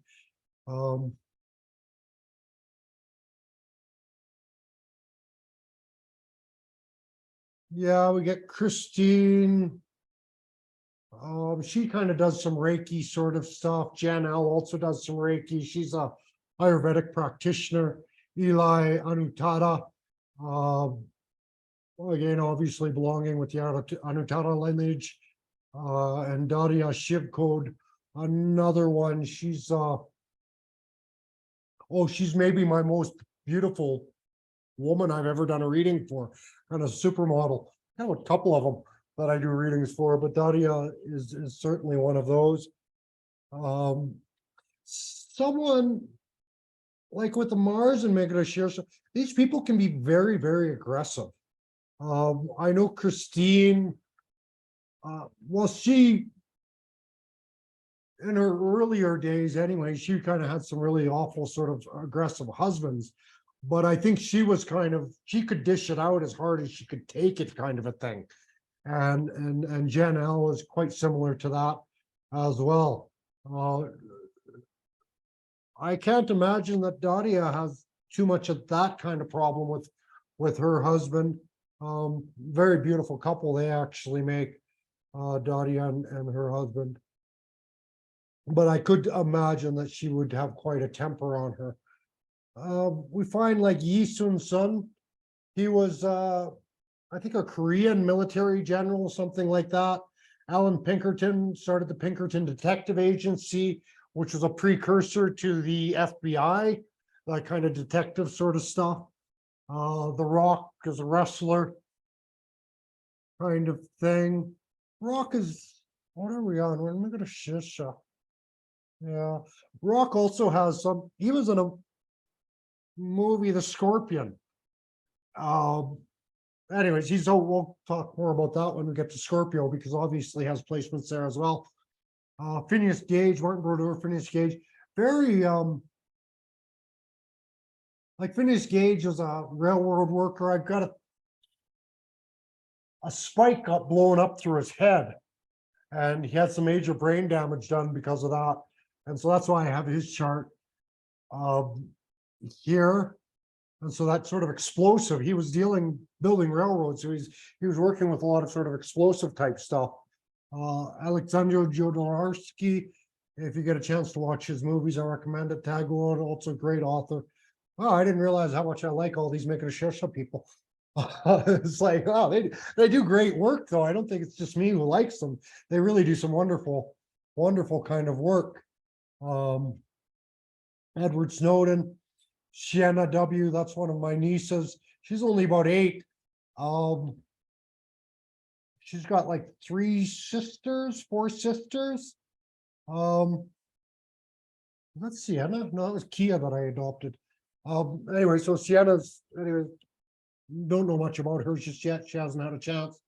Sharangi, she was a big journalist, actually. Oh, there's Luca. That's interesting. The two of them are there. I said I do a couple charts for supermodels, and so Luca and Daria are both just incredibly beautiful women, completely opposite sides of the spectrum. If you think of supermodels, Luca's always in trouble, always has bad relationships, always suffering, always some trouble, some problem, something. Whereas Daria has like, oh, she married like the greatest husband, and she doesn't drink or do drugs, and she follows yoga and spirituality, and they have some guruji that they follow. And anyways, very spiritual. Daria and Luca's just complete opposite sides of that spectrum. That way. Naomi H, she's she does massage and stuff like that. Actually, Shadavangi also kind of got into massage type work. Jai Ditchwich, he's kind of I call him a preacher man. His father was a preacher in the USA, and he lives in Varanasi and has kids there. If you ever go to Varanasi, I recommend getting in touch with this guy. He does walking tours. And again, Mrigasirsha, those walking tours. So he does in Varanasi, he does in Delhi sometimes, these different kind of walking tours. He also, well, he comes from a strong Christian background, and the Christians can't stand him because he's doing this blend of Christianity and Hindu mysticism. And he lost a lot of friends because of that, but of course he's got some new friends because of it as well. It's funny, I met another Christian in Varanasi, and she was there. She'd lived there for quite a while doing missionary work. And I said, oh, well, you know, Jai. And she was like, please don't say that name to me. And so she can't stand him. But when I look at the two of them, I'm like, you guys are doing the same thing. So anyways, that often happens. We don't like people who are just like ourselves. And I can vouch for that. I'm horrible for that. It's like, you're astrologer? I hate astrologers. You know occultism? Oh, I have no time for people who know occultism. Just so anyway, so you got Jai and like that. Yeah, we see Descartes, Candace Owens, Pavlov, some really great. Chris Christopherson, another great singer songwriter, doing a lot of wandering and roaming. Virginia Woolf, Room of One's Own sort of thing. Ken Dryden, he was a hockey player, one of the early ones. And so there's like Ken Dryden schools of hockey and lots of schools. And really, that's what a lot of sports and hockey are doing. That we mentioned that synchronized timing. And so in a way, that's what a lot of that hockey is. You're kind of synchronizing your movements and your timing as you go through. Frank Gehry was an architect. James Joyce, what do you call it? Stream of consciousness writing. I think only 3 people in the world read his book, and they say he's the greatest author in the world. And we all just believe him because nobody can understand it. Coco Chanel, we mentioned the scent before, the fragrance, right? And so we see Coco Chanel has this as well. I'm actually strangely quite, well, it's funny, scent and sound, I'm very sensitive to.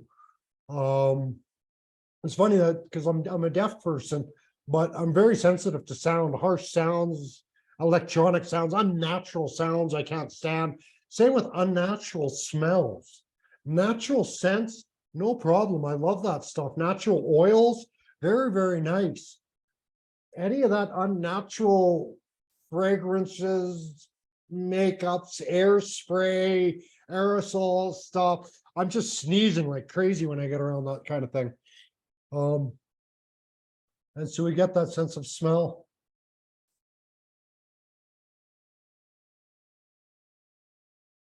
I'm just trying to figure out who the people at the bottom are exactly. Tenzin was quite a character. We'll go into his chart probably at another time. Leah F. I just did her chart very recently. She actually just switched from being, it's interesting, found a few of these people in Guatemala where she was doing like almost investment banking. And then she left that and took spiritual path. And and so anyways, we gave some she's one of these people I kind of gave some dodgy advice to and dealing with her finances, but it's quite appreciated by her. I warned her it was dodgy advice, but it's good advice. It's not illegal. Just you don't want to talk about it too much. So like this, Arthur Conan Doyle, he wrote all the Sherlock Holmes mysteries.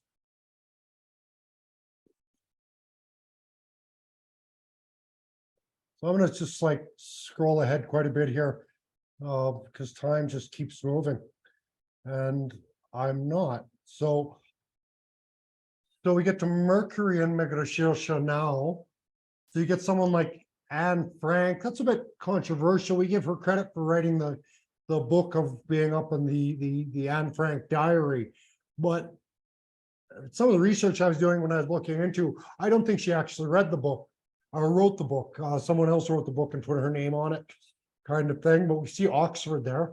And I think it has something to do with like Mercury in Taurus would be like the storage of books, the storage of knowledge, the storage of information. And so a place like Oxford has all those big libraries and things like that. Oh,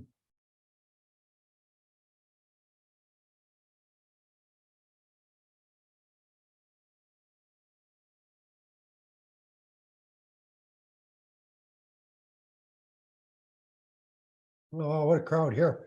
A lot of big bosses actually here. Yuri Goa is like a very interesting character. He's like a Russian mob boss, but he's kind of spiritually enlightened man also. He kind of a spiritual guru at the same time. So very interesting sort of man. Sunil Yu, he is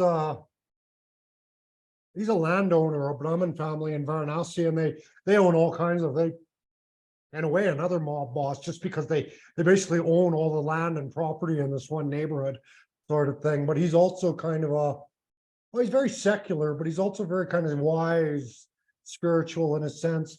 Harsha Bhavsar, I would maybe say the same thing for her. You get someone like Rousseau, obviously a philosopher. Albert Fish was another murderer. Really dodgy sort of murder. If we go down from that, we see Thomas Sowell, Herman Hesse, a lot of philosophers, Bhuvaneshwar Saraswati. She was a doctor who quit her doctoring to dedicate to take care of a guru. One of these kind of live at the ashram with her Baba and kind of take care of this old man until he died. Kind of like that. Yeah, Bob Dylan, a famous gambler, another famous gambler. Harold Labos. Wild Bill Hickok was also big time into gambling. Ted Kaczynski, another serial killer. Albert Fish, Ted Kaczynski, at least two serial killers here. Who else do we have anymore? No, maybe not. Well, mob boss Yuri might have had to kill some people in his day. Who knows? Fraser was kind of a bouncer kind of figure, bouncer, drug dealer sort of a guy.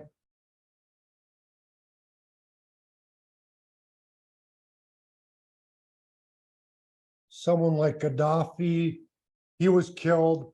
Dalai Lama, Dalai Lama is a very controversial figure, very much beloved in the West, but it kind of goes to show how powerful the American propaganda machine is, really, because Dalai Lama was working for the CIA, and the whole free Tibet sort of thing was a mixture of whatever British Secret Service kind of ran it at first, and then the Americans took it over.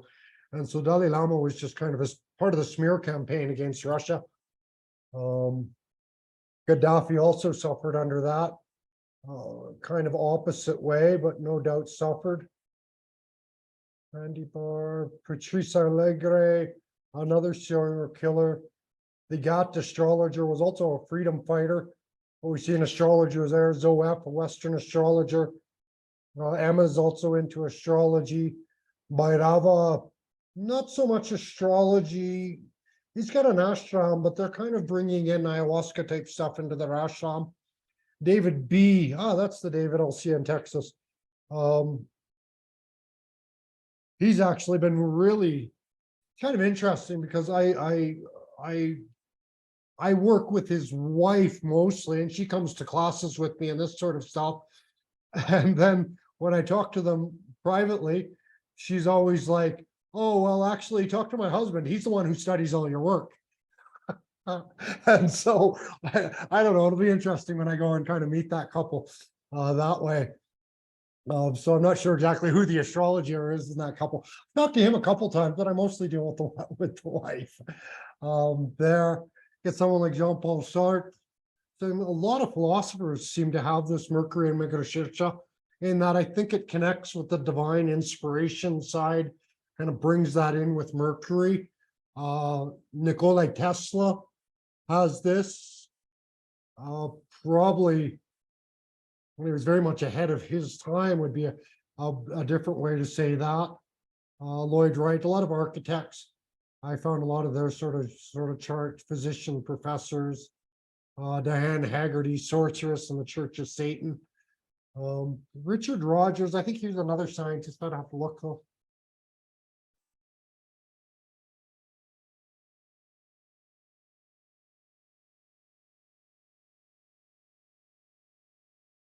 So we'll go Jupiter, Mrigasirsha, and we're still all working on the.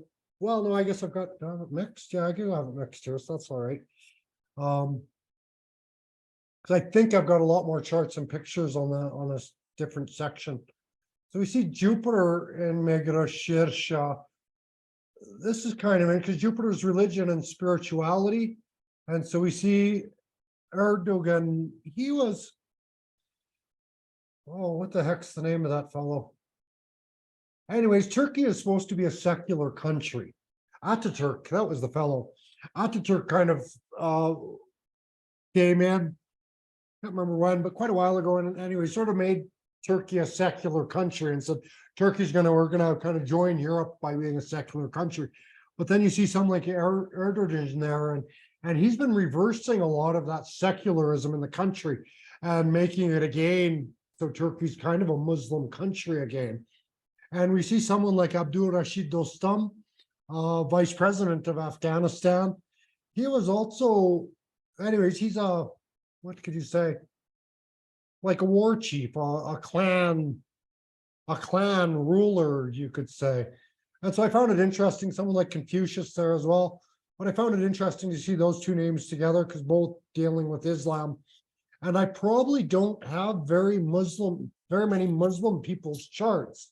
I have tried to look for some very famous sort of Muslim people and find their birth times, but I couldn't, which is strange because the Muslims also had especially out of Turkey and the Ottoman empires, they also had their own astrology. And so you'd think that birth times would be important to them, but it's a little bit harder to find.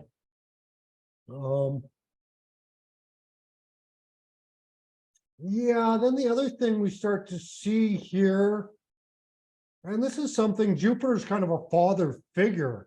but we found these, like one of the founders of string theory, founders of rocketry and aeronautics. And so you're finding these kind of founding figures of a kind of a different forms of knowledge or wisdom or science, that kind of thing. And someone like Sonny Liston and Hacksaw Jim Duggan, another wrestler. Sonny Liston was a boxer, but a kind of a mob muscle, I guess is what he was. One of the meanest, I think he was one of the meanest boxers ever to go into the ring. Got another serial killer here with the Trailside Killer. And if that's not Mrigasirsha serial killer, what is? Right. I think one of the other ones was like the I-5 serial killer. And so a highway interstate serial killer. And so you get that kind of thing coming through Mrigasirsha. The bad side still being kind of expressed through the wandering in the roads. John Paul Pomeroy's a NATO commander, another serial killer as far as a lot of people are concerned. Call it like we see it, right? We get more wrestlers, Hulk Hogan. I'm sure everybody knows him, Bernie Sanders, Stephen Jay Gould. I'm pretty sure that's, some of these names can confuse, but I'm pretty sure Stephen Jay Gould was a scientist. There's another Gould who was a famous pianist in Canada. John McKay, the guy who started Whole Foods. Wade Davies is another guy who consider kind of one of my gurus. Much later and much lighter, but he wrote some amazing stories about his gurus who were explorers and travelers. And so he wrote these like the great explorations of Central America to learn about the coca leaf and that stuff. A lot of what we do know about coca leaf and any of the psychedelics that are coming out of Central America is because of Wade Davies and his teachers and probably his students now. I never see anything about him, but actually I just recently, he's retiring from being a professor at the university, but he's really championing the coca leaf and all the beneficial qualities of the coca leaf. And so that's Wade Davies. So again, adventure travel plus drugs. And you see that a lot through everybody here. Here's a great example. If you get a chance to read his books, I recommend them. I read last one I read was The Explorers of Mount Everest. And then I didn't realize it, but then by chance the next year again, my little radar went off and I ended up at the same guest house where he wrote part of that book when he was doing his research. Because that first Everest trek went up from they took the hard route actually, and later they found easier routes, but he took the hard route and they went up through Tawang,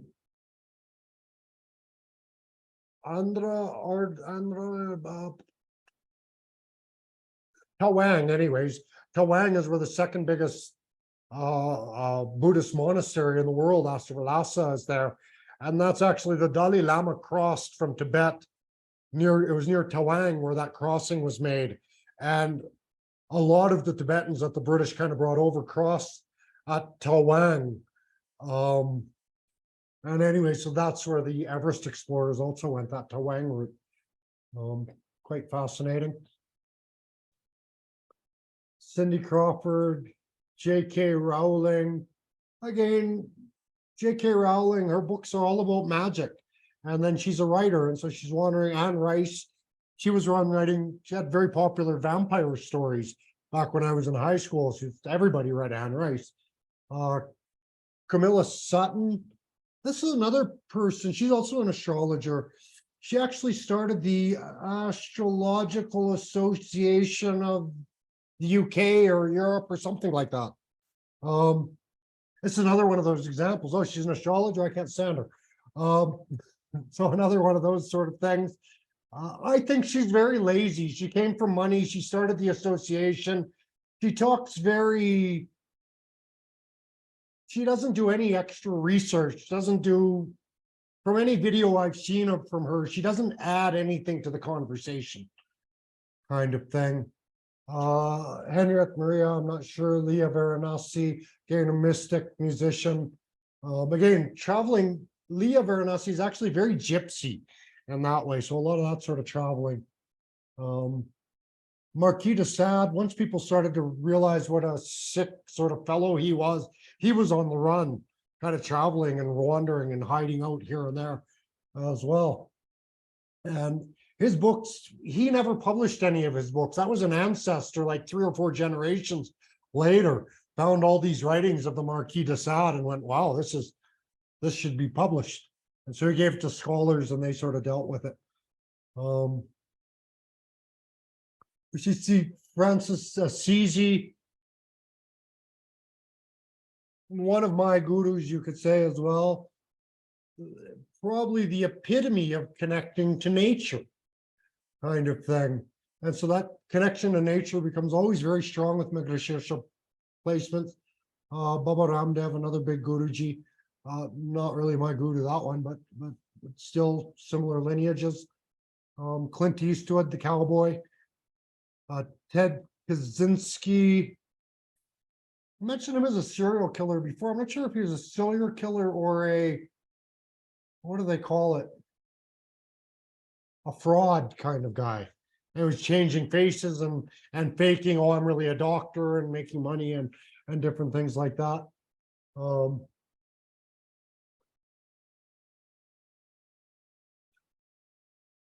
Yeah, because then we get someone like Lon Chanley, who was very early in movies, doing a lot of makeup and pantomime and just being able to really just change who he was. Salman Khan,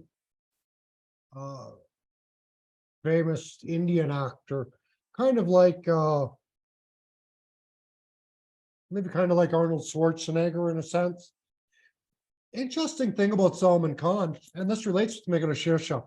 So he got drunk one night and went driving and drove off the road and started driving on the sidewalk. And when he's driving on the sidewalk, he killed a whole bunch of homeless people. And whatever government or state government was dealing with that said, oh, don't worry, you're famous, you got money, it's not a big deal. And so he got off completely from killing all these homeless people. And then a few years later, he's in another state and he's hunting and he shoots a deer. And the deer was a protected deer. And he has suffered nothing but problems for shooting that deer. The government just nailed him for shooting the deer. And so Indians kind of laugh about this. The Indian government, they care more about deer than they do about people. And so that's true. That's through Salman Khan. And maybe it's because his Jupiter's in Mrigasirsha, you got a big curse for killing deer. So maybe we have to be nice to the deer or we get hit for that. So that kind of thing comes in. Aldous Huxley wrote some of these. It was kind of a period of literature. Everybody's writing these kind of stories of utopia. And so Aldous Huxley wrote one of those, quite good. Something we noticed too with the women, and Samantha Fox really kind of points that out for me. Mrigasirsha placements. Well, they get the doe eyes, but they get, usually the Mrigasirsha women are very cute.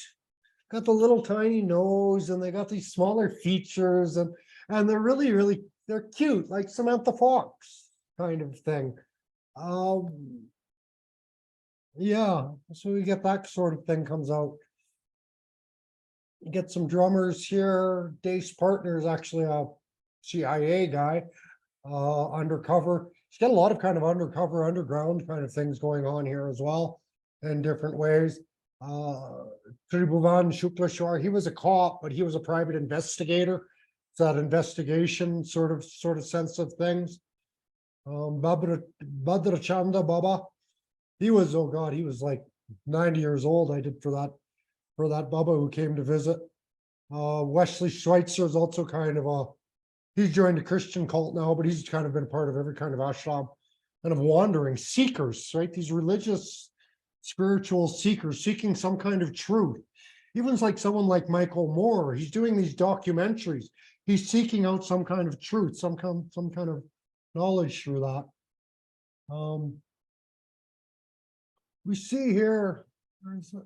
So at the top we saw Erdogan and Dostum, and now we come down. We see Gaddafi. We see Bashar al-Assad, the leader of Syria. And the thing is, it's like Gaddafi's interesting, right? Very, very interesting to study his life. He started off kind of trying to work with all the Arab countries. And then he kind of went, you guys are crazy. Nothing's happening. You're too busy. You're all fighting with each other. And it's not a group at all. And so then he said, Libya is now going to join Black Africa. And so he went and he started making all these ties with the black countries of Africa rather than the Arab ones, and started to get a lot of success. And he started to make a lot of progress at unifying Africa, actually. And so that's why they say Hillary Clinton killed him.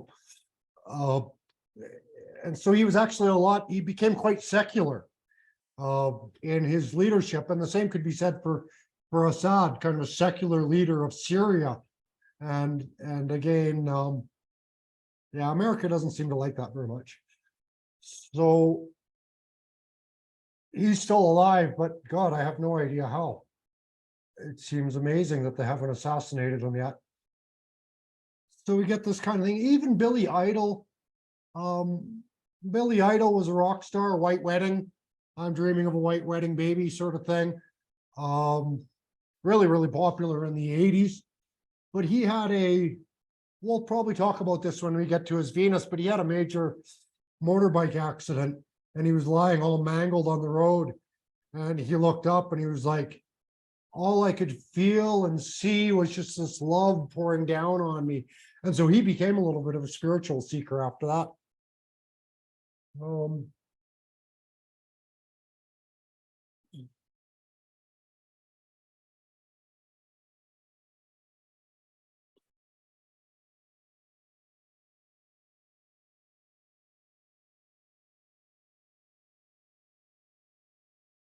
Yeah, and I see we're at 2 hours, but I guess we're getting used to going over time.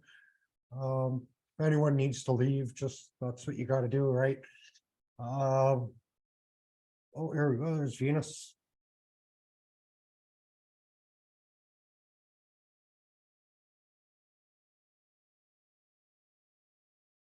So it's funny. There's actually, we start to come into this. There's a lot of. We've seen quite a few serial killers with Mrigasirsha placement, and we've seen quite a few people actually who were killed also by unnatural means. And so we see JFK there. It's interesting that Canada has Venus and Mrigasirsha because that nature aspect, that real appreciation for natural products, natural things, natural havens, the kind of deer in the forest. And that's how kind of Canada got founded, actually, by these kind of explorers and wanderer sort of people. Elon Musk has placements here. Again, incredible intelligence there. I think when someone's working on the level of intelligence and invention of someone like Elon Musk, it can, and we saw Tesla also had this. Well, it's good. Musk and Tesla are certainly a pair in a sense. Some might even say that Elon Musk is kind of a reincarnation of Tesla. But again, you're not going to make these sort of inventions without a lot of inspiration. Dale Earnhardt, he was a race car driver, but I think he also kind of brought in a lot of new things into there. But he was also a very, very devout Christian. Robert Bustani is a physicist yogi, if I could say that. I think more of a yoga therapist than anything. Samuel Coate invented guns. Woody Harrelson. Also, his dad was a killer, actually. And we can look at like Woody Harrelson. We know him a lot as kind of a comedian. I grew up with him on Cheers, this kind of goofy little boy. And then he did something like Natural Born Killers. And a lot of media came out about his father at that time as well.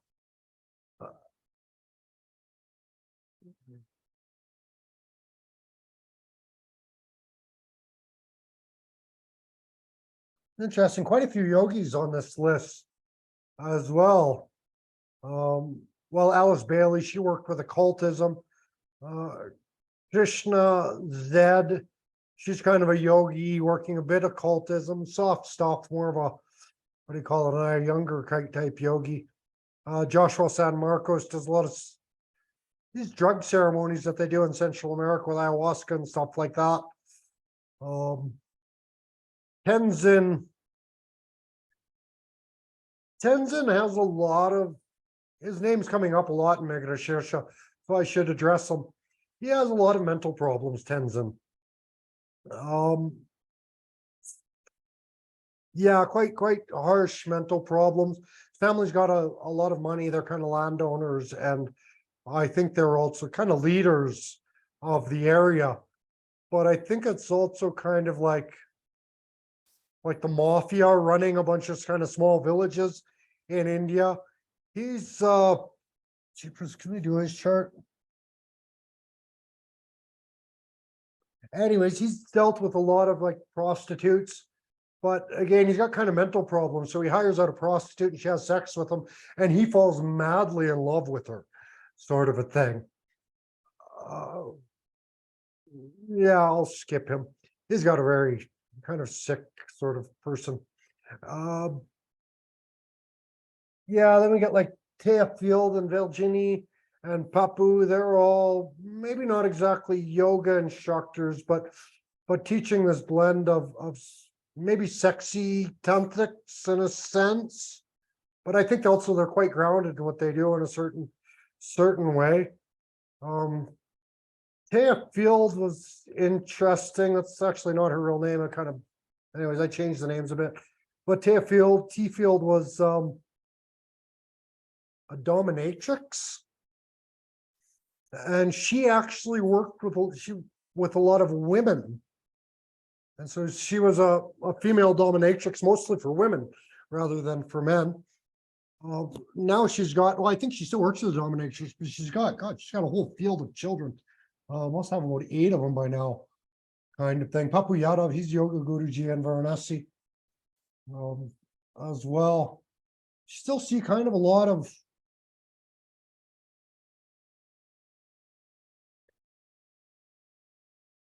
I don't know, Venus seems to be giving more of that appreciation. Like Tia Field, she grew up in a family. Oh, they were all sort of touching each other and cuddling and sort of having sex from a very, very young age with brothers and whoever sort of thing. But the way she describes it in her memory, her experience of it wasn't traumatizing. It was quite lovely. And she quite appreciated it. And well, I think she's also raising her children in a similar way. And then while she became a dominatrix and working with that thing, I think Virginie also kind of works something similar to that as well. So that's kind of interesting. Because again, Venus is giving that maybe that appreciation for the Martian qualities of Mrigasirsha, something like that. So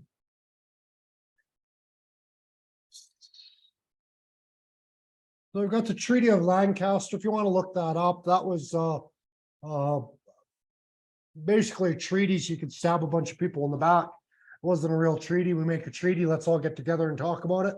And then they killed everybody. Ho Chi Minh, we looked at his chart before, communist leader. Jean-Jacques Rousseau, and maybe Jean-Jacques Rousseau is the best one because he was the one that said life is nasty, brutish, and short. And so in a way, it's a struggle for dominance in a sense. And so that seems to have some connection with some of these other Venus and Mrigasirsha positions and people like that. Al Pacino's got a very interesting chart because, well, he's a great actor, but he always plays these kind of mob characters, mafia type characters. And so his chart is very indistinguishable from the mafia. And there's a period when he left, maybe a year or two, he kind of stepped away from the movies. And to be honest, I think he got involved with the mob for those couple of years as well. And so I'm not sure about Al Pacino.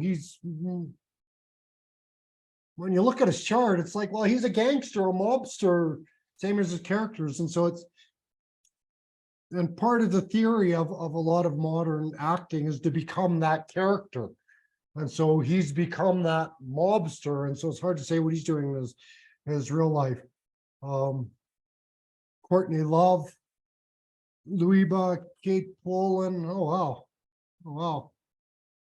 So I wouldn't say it for all of them, but we had a couple dominatrix, or again, I'm not sure Virginie's such a dominatrix, but kind of a,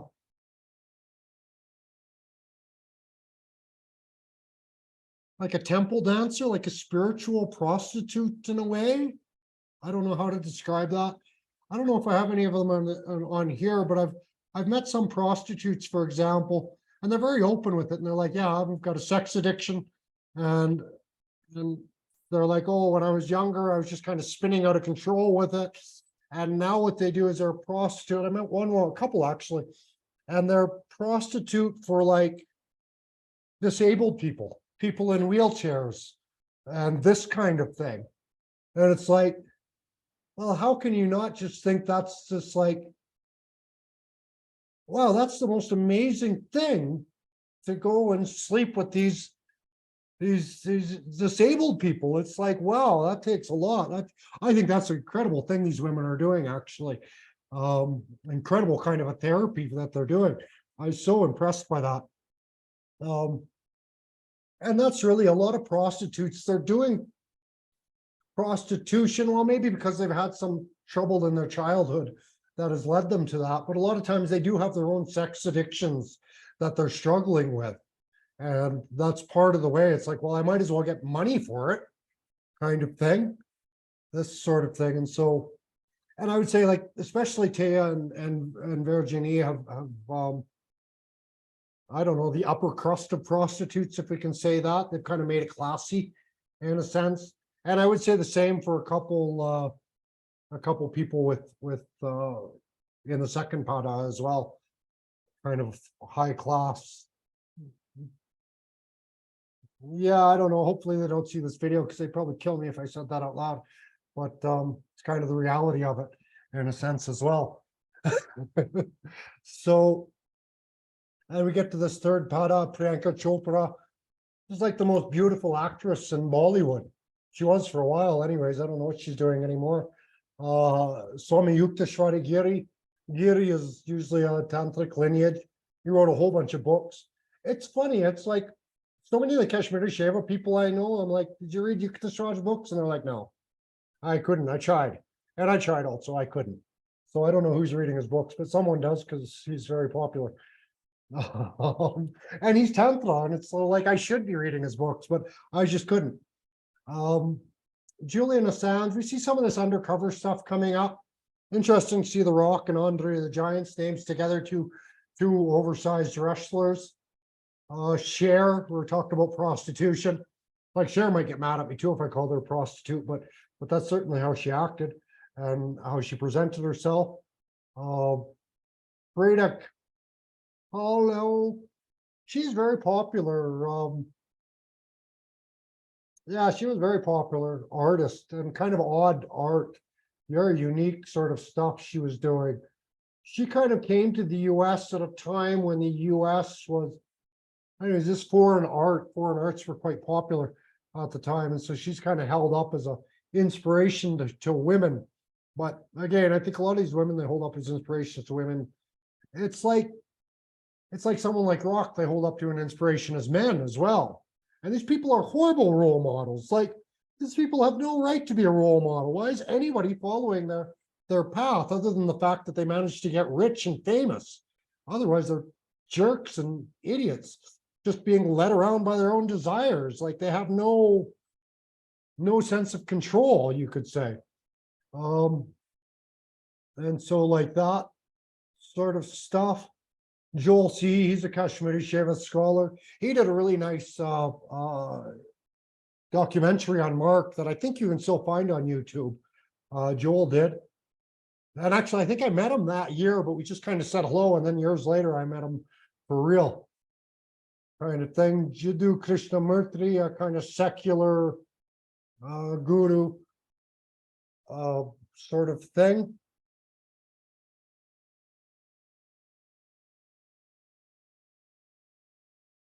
see quite a few, as we've been going through this, quite a few string theorists and quantum mechanics theorists and these sort of scientists who are, well, look at the string theories and we think of like metaphors like being led around by your nose kind of thing, being led around strings or being a puppet in a sense. And well, in a way, that's how I see someone like The Rock and some of the politicians that are there. And someone like Julian Assange is, I guess, trying to see through that and cut through a lot of that. But I do see this like strings attached in a way. David Koch, chemicals, chemistry, that sort of thing. Tom Robbins, we see him here again. Some nice writers here again. Tom Robbins, Chris Christopherson, really great writers. Susan Strasberg was interesting. And I think this might be a bit of a Mrigasirsha thing, and I'd probably be guilty of this kind of thing. I think Susan Strasberg, she went over and she was looking for peace. And so she went over and kind of like spent time with the enemy, the people that America was fighting, and then sort of said like, hey, these are people too. They're actually also really nice. And so I might be a little bit the same as that. Considering the news organizations, and it's like, I can kind of see.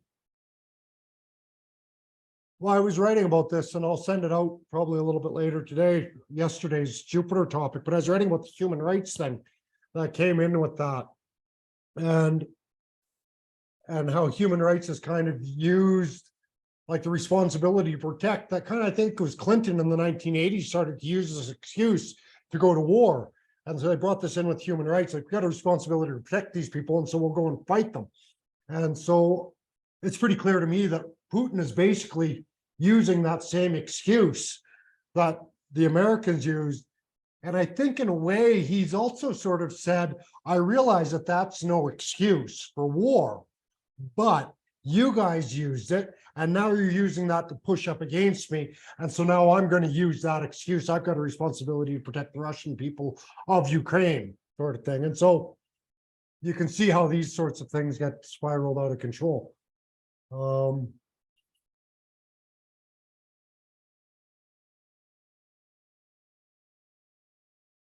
Well, it's amazing to see how many, I think it was Sun, a lot of Tuban, Shukashwar, where is he? Anyways, a lot of credit crossovers that way. Venus and Mrigasirsha. Catherine's quite interesting. Catherine, Thailand. She works, well, she started off when she was young. She went and worked some cruise ships kind of thing. Sounds like really, really miserable work to do on those cruise ships. But now she's like a private server on these massive private yachts, basically. And so she travels the world with these, basically with billionaires, helping to take care of the kids. And like, oh, it's usually just me and a cook on board, and we kind of do everything for them.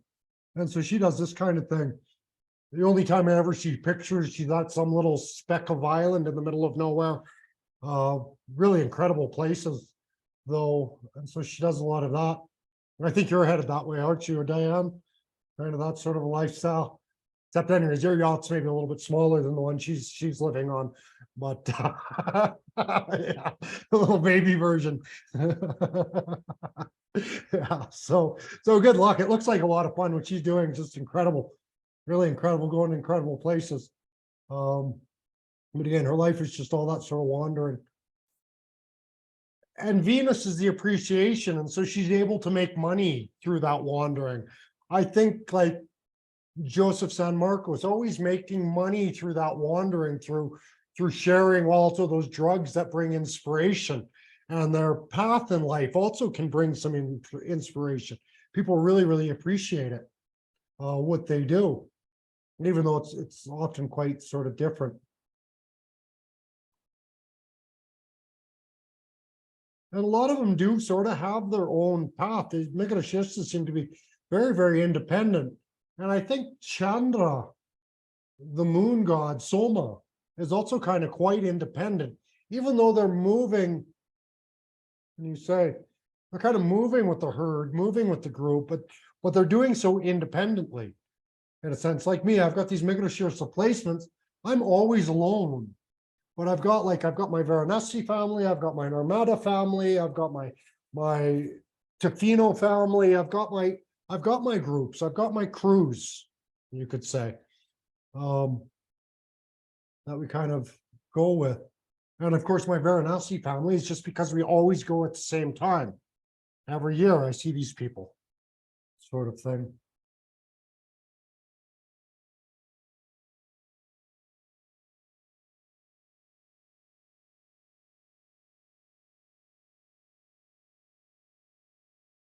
So we see Saturn in Mrigasirsha then, and now we would think, at least theoretically, we'd think if all these other planets are causing wandering and a lot of wandering and they're drinking the soma juice somehow, then Saturn would restrict that. You would think he would limit that in some way. But then we see like Joe Louis, the baseball star. I think he was one of these early, like maybe one of the early black players in the NBA kind of thing.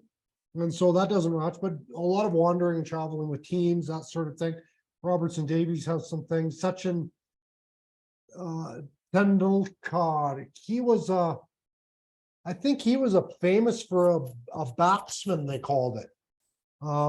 Same like Joe Louis, in a sense, cricket and baseball. And so there must be there must be something there. Albert Camus, he was a soccer player. So we're seeing quite active that way. In sports, Pope Gregory, the guy who made the calendar. Again, well, we talked about the map involvement with Mrigasirsha, but I think they also like the calendars, especially, well, I was going to say, especially on the Gemini side, but Pope Gregory's on the Taurus side. But again, that calendar, that's kind of nomadic seasonal movements. And that's really what Pope Gregory was trying to get at, because he noticed that the time for the festival was falling out of time with the actual seasons. And then he thought, oh, wow, if this keeps up, it's going to cause pandemonium. So he had to fix that. And so he was really dealing with the seasons when he made the calendar that way. We get someone like Kyle Rittenhouse. He was, anyways, he got involved with the Black Lives Matter. Kind of foolish and stupid thing he did, right? It's a riot and you go there with a gun.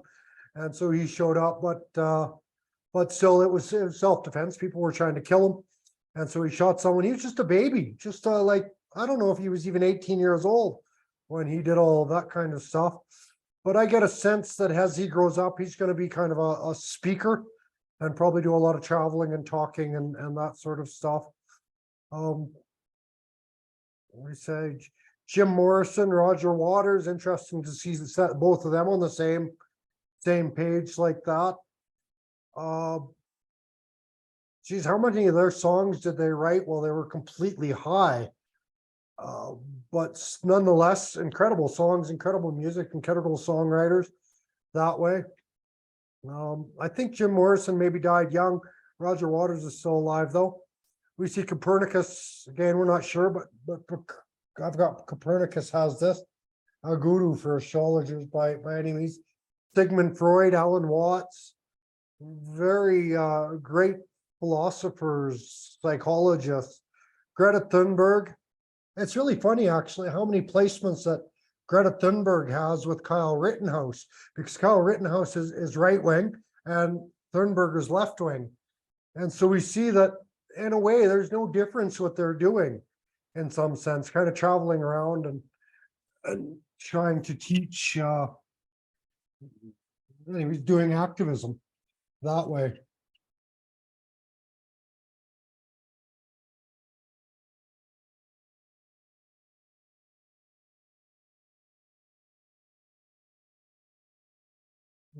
David in there twice. Oh, I know who the David RB is now. He was a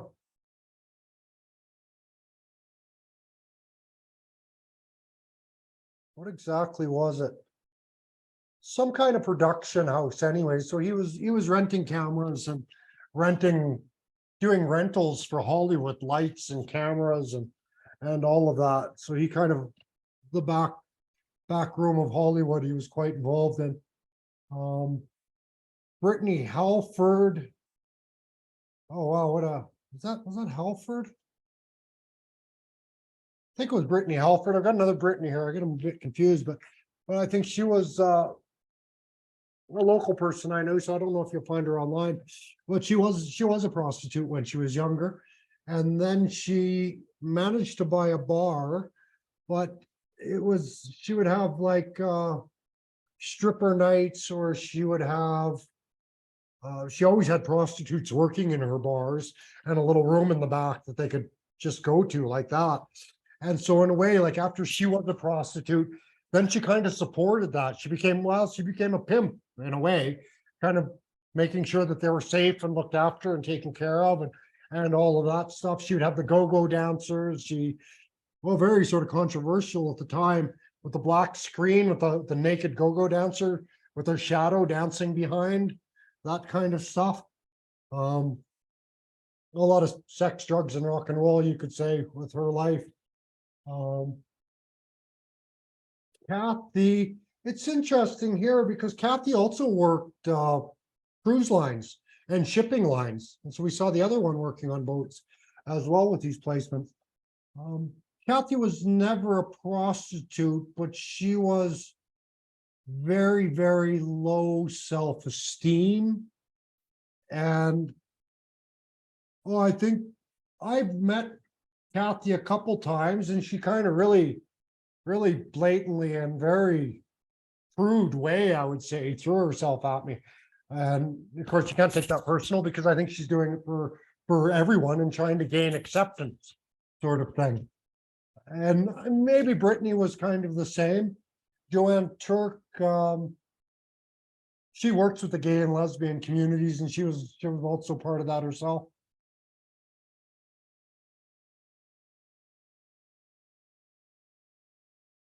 So we're almost getting somewhere with this. God, what are we going to be 3 hours? I knew these things would take at least 3 hours, and still I'm rushing through it, but that's what we have to do. So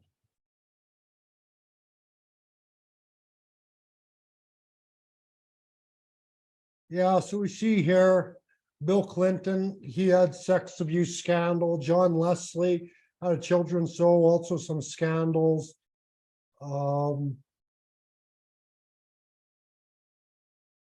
Lucy London, she's working on a scandal.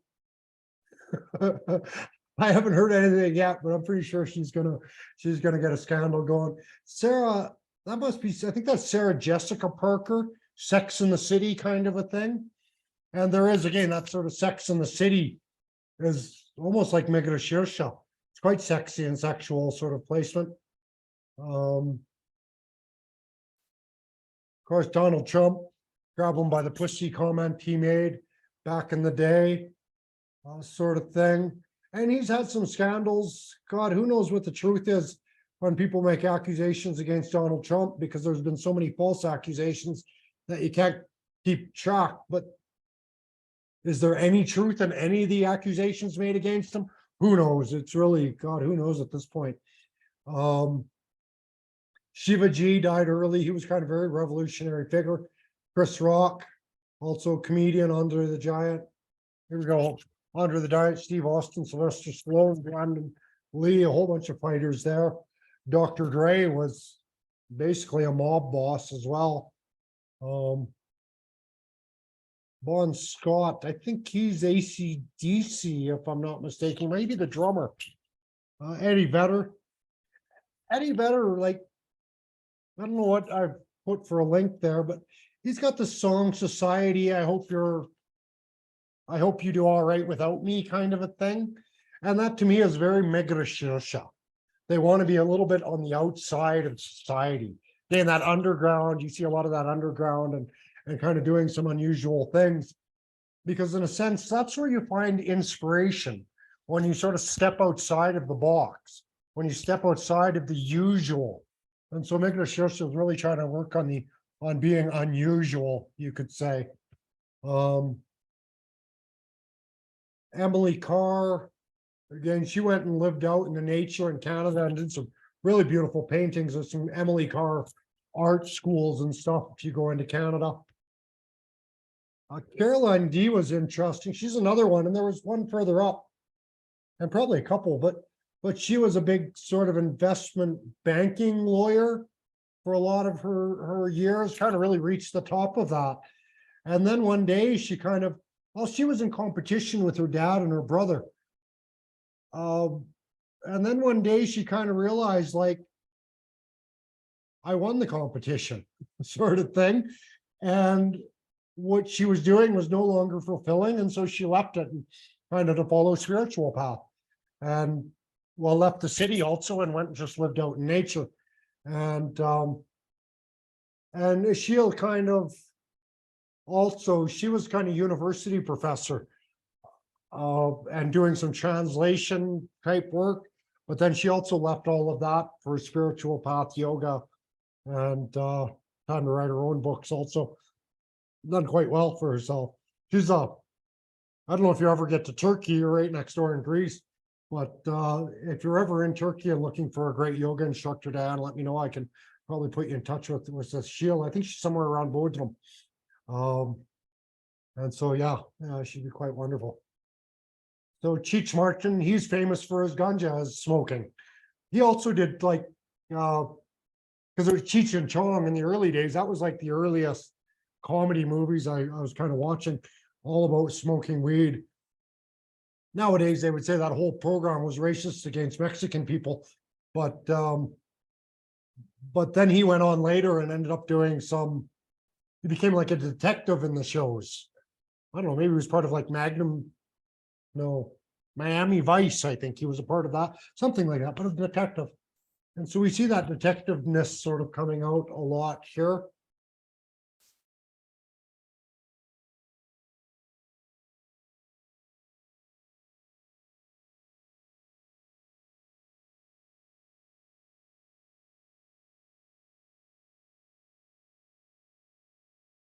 Yeah, this is interesting. Someone like Ho Chi Minh and Edward Snowden, you could quite see them together.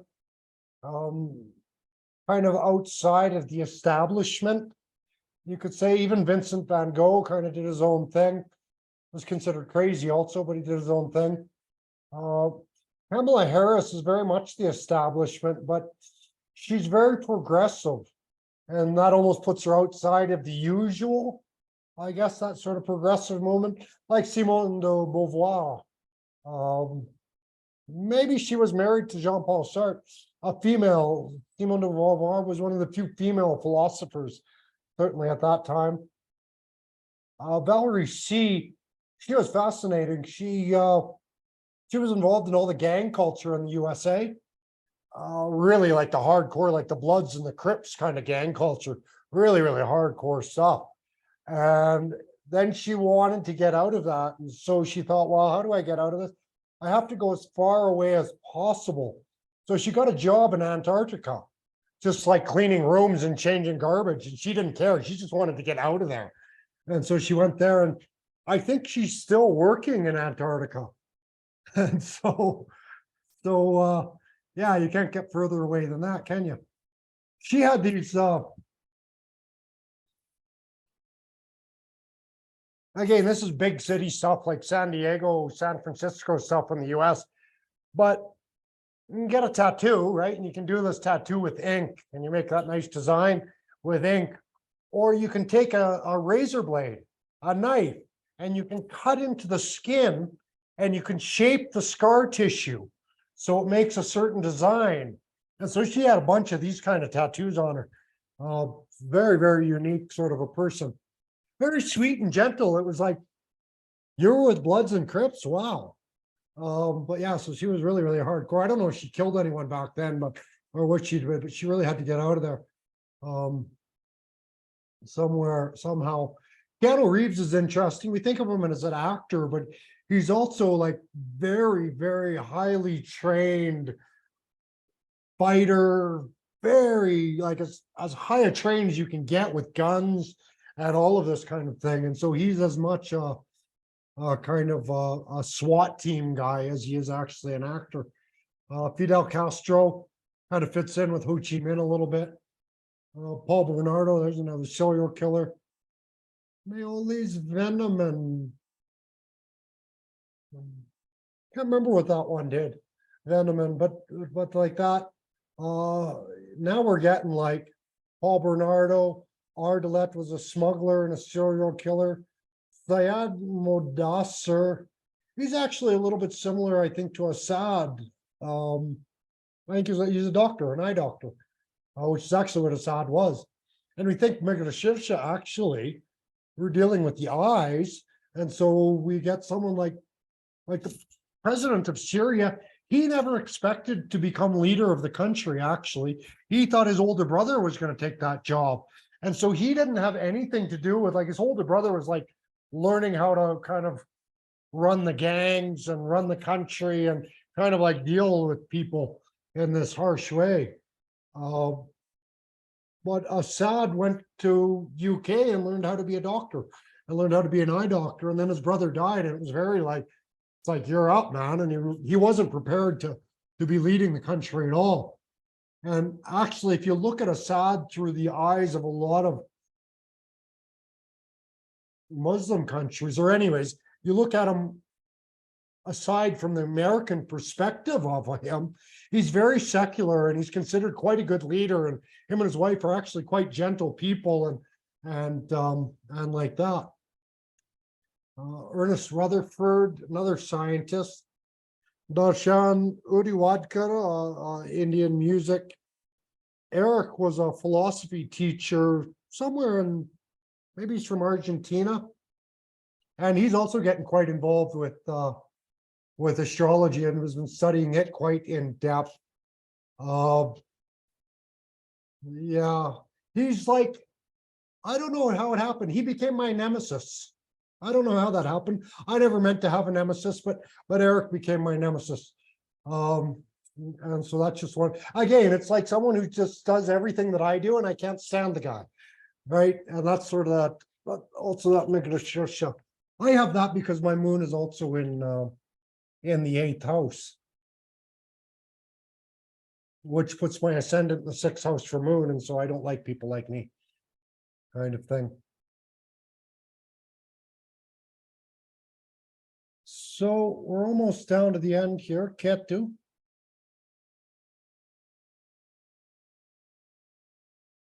And I could go through what I'm written, but it's you guys can read that. So we'll just kind of go through some of these days. If there's any like really obvious Mrigasirsha things that are popping out for you for these people, please do let me know.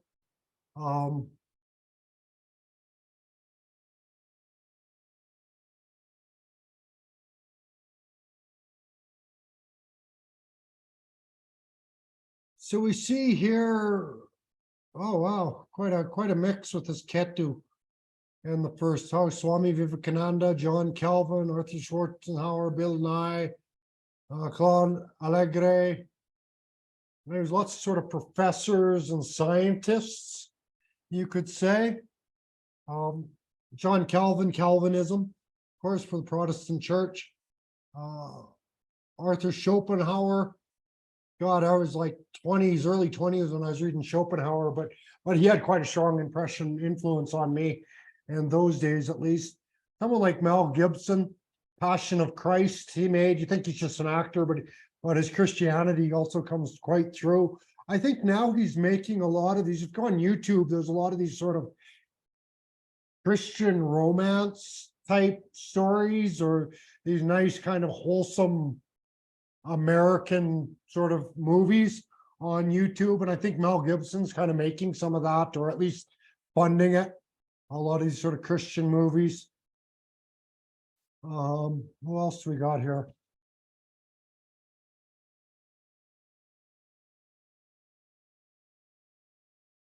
Well, Lumiere, Bill Nye, Allegre, they're all scientists.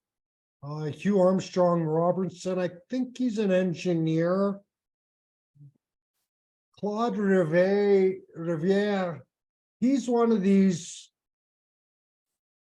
like if you thought of the stereotypical French thief from the 1940s, in a way, Claude Riviere was that very good fast talker. he broke out of prison. I don't know how many times he busted out of prison.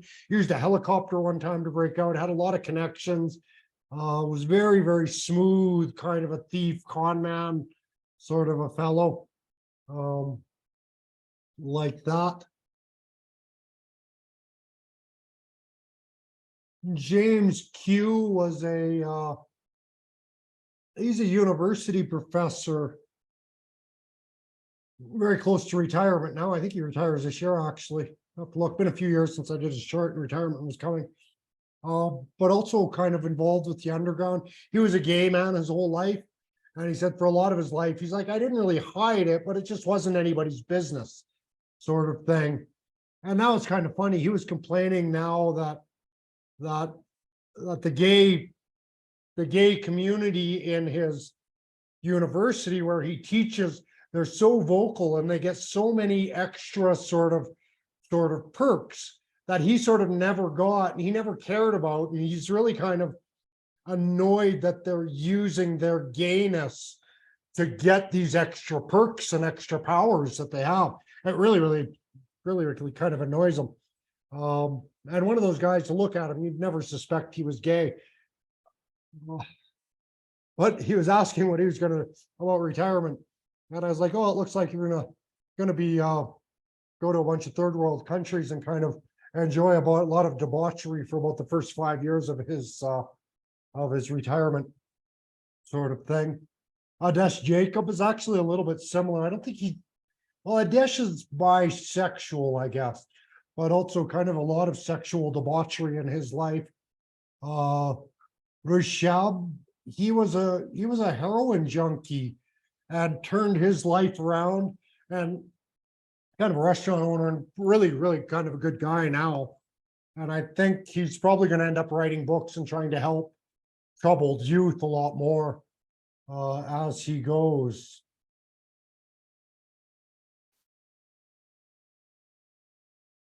Galilei, we're not sure. Robert Curry, he's an astrologer, good astrology book that he put out. Can't remember just which one was his, but he put out some, again, he was one of these very early to bring Vedic astrology to the West kind of thing. Robert Curry. Max Steiner, I love studying the astrologer or the philosophers and that kind of thing. And we saw this with a lot of them. Individualism was really important to them. This kind of existentialism. It's like, in a way,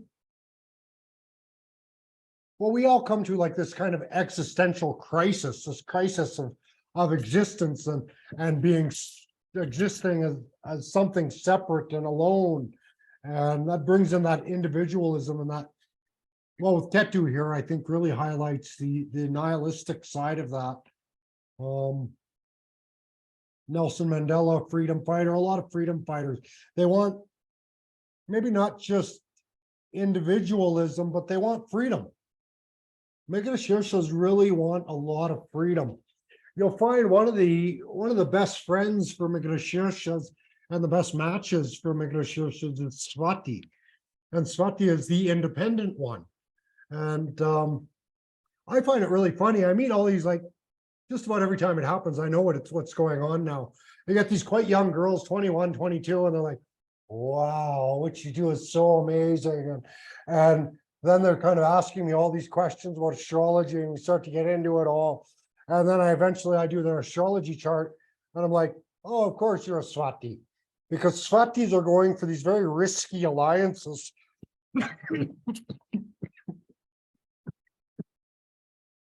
And so really some young girl getting involved with a wandering bachelor at an older age, you would call that's a risky alliance. Most young girls just ignore me. And really that's like, I would advise that to most young girls, is just kind of ignore the old men who are traveling. Don't, like, leave them alone, man. We're dangerous. Like, stick with guys your own age. Like that. And well, anyways, I'm saying all this. I should also mention I've also been brahmacharya, mostly brahmacharya, for about 10 years. Anyways, it was a few years ago where I kind of, when I went brahmacharya, I knew it wasn't going to be forever. And I said, well, the only rule is you can't break your brahmacharya while you're under pressure, which kind of meant like while you're actively flirting with a girl and all of a sudden go, okay, I'll just break my brahmacharya now. And so anyways, quite a few years ago, I kind of said, okay, I've had enough with brahmacharya. If I can find a woman, time I need a woman in my life. And so that, anyways, hasn't been going so well. I've hardly even seen any woman. 3 years in India, I hardly saw any women at all that whole time. So like that. I say I'm very dangerous, and old bachelors like me are very dangerous, but of course, there's some nice, gentle old men, but nobody looking from the outside will ever see it that way. Right? It's Brahma and his daughter. It's like, oh, look at that dirty old man. So like that.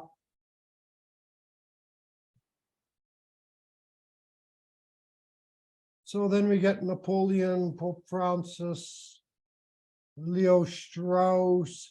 There was a few. Leo Strauss was a anthropologist. Again, Moon, I think, has a lot to do with culture.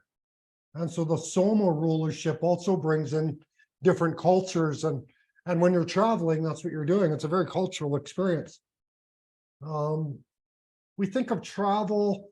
There were some of these people, like Sam Walton was Walmart. The secret to Walmart was logistics. And there was some other people kind of clothing import exporters. This kind of thing also kind of comes in with Mrigasirsha. David Carradine, he was, what did they call him? I remember he had a show when I was young. Anyways, he was this martial arts guy, but very nice. He was like the gentle sort of guru. But in the end, he ended up dying in his hotel room by asphyxiation. Anyways, he strangled himself. But it was a sexual thing, right? He got off on, I don't know how that works. Maybe you start to panic or something when you start to lose air, and I don't know how that works. But anyway, so he got off on that kind of thing, and eventually it killed him. Not very long ago. I think it was just a few years ago he died. Betty Ford, we can see again, this kind of, she became a guru for housewives in a sense, but she also spent some time in jail for insider trading and that kind of thing. I think she also, the interesting thing with her, when she was in jail, she was like teaching, this was years ago. She was teaching yoga while she was in jail and doing that kind of thing. So she's quite an interesting character, Betty Ford. Betty Ford clinics, of course, that's what they're named after. Wait a sec, Betty Ford. I got her mixed up with someone, sorry. Betty Ford was the addict. But still, anyway, Betty Ford Clinic and are the anti-addiction clinics. Who the heck was the one that went to jail for insider trading? Can't remember. Anyway, she taught all the housewives how to organize a kitchen. It's the lady that's with Snoop Dogg, right? Who? It's the girl that's with Snoop Dogg. Like Barbara Streisand? No, but she also, yeah, she also certainly connected with enemies. No, it wasn't Barbara Streisand. I can't remember her name. It'll come up eventually. Martha Stewart. Martha Stewart, that was the one. Yeah, that's what it is. She went to jail for insider trading, and she was teaching yoga while she was in jail, and she was Martha Stewart while she was in jail, kind of thing. So quite interesting sort of people. Who else we got here? Oh, there's Kia. She's one of my nieces. Laura H. She became Bubba, like Naga Bubba, all dressed in black and kind of going and living with the Nathas way up, also from Argentina. Chris C. He's one of my very old friends, kind of an artist, illustrator kind of guy. He does a lot of short sort of travels. Santosh P. Jitendra. Yeah, Jitendra is very interesting. He's got great knowledge of the temples and the plants and the herbs in India, really good knowledge of the lineages. He's one of these people, I know he knows more about all of this stuff than I do, but he treats me like I'm the wise guru. On the other hand, his lifestyle, and I'm not sure, we haven't fully talked about it, but he should probably be in jail. And it would probably be better for society, not just because he's a criminal and he should be in jail, but I think it would actually legitimately would be better for society if he was in jail. And so one of those characters. So that brings us to the end of Mrigasirsha. We got here, okay. And really what slowed me down with putting charts and pictures is now I'm dealing with 36 different documents. And I'm completely overwhelmed, to be honest with you. Because I still find it way easier to work on the other document that has no pictures. But then I'm making changes here and I'm making changes there. And my intellectual life is currently a disaster at the moment, to be honest with you. So, but we're working on it. We're kind of building these things up slowly.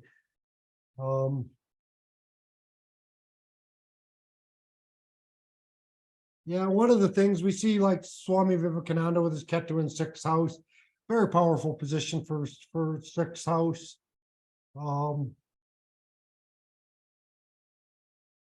Yeah, just for dealing with problems, dealing with troubled people that way.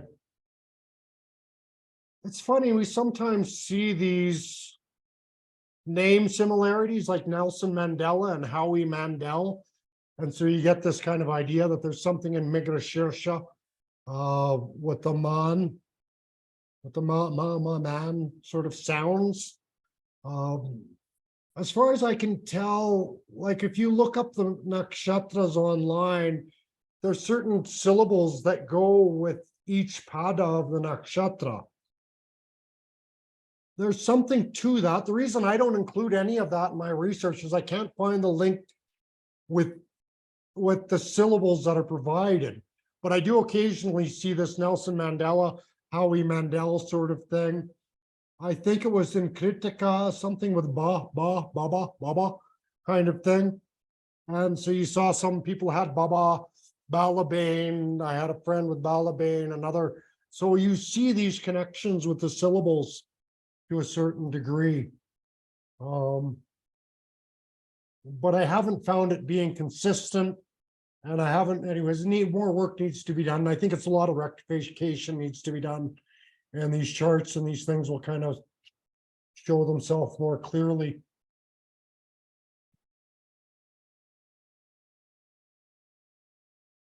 Yeah. So I guess that's it for Mrigasirsha for today. I've got the whole other, like, now we just went through the whole, now there's a whole other document here. It's on in Mrigasirsha Gemini. And we didn't go through any of that. We touched on it a little bit. So as you can see how Mrigasirsha is like a 400-page document, essentially. Well, more than that, 230 here and 240 there. So Mrigasirsha is this 500-page document. So yeah. So I guess that's it for today. And I'm going to cut down the sharing. If you have any questions or comments, I've got a bit of time here. Got nothing going on.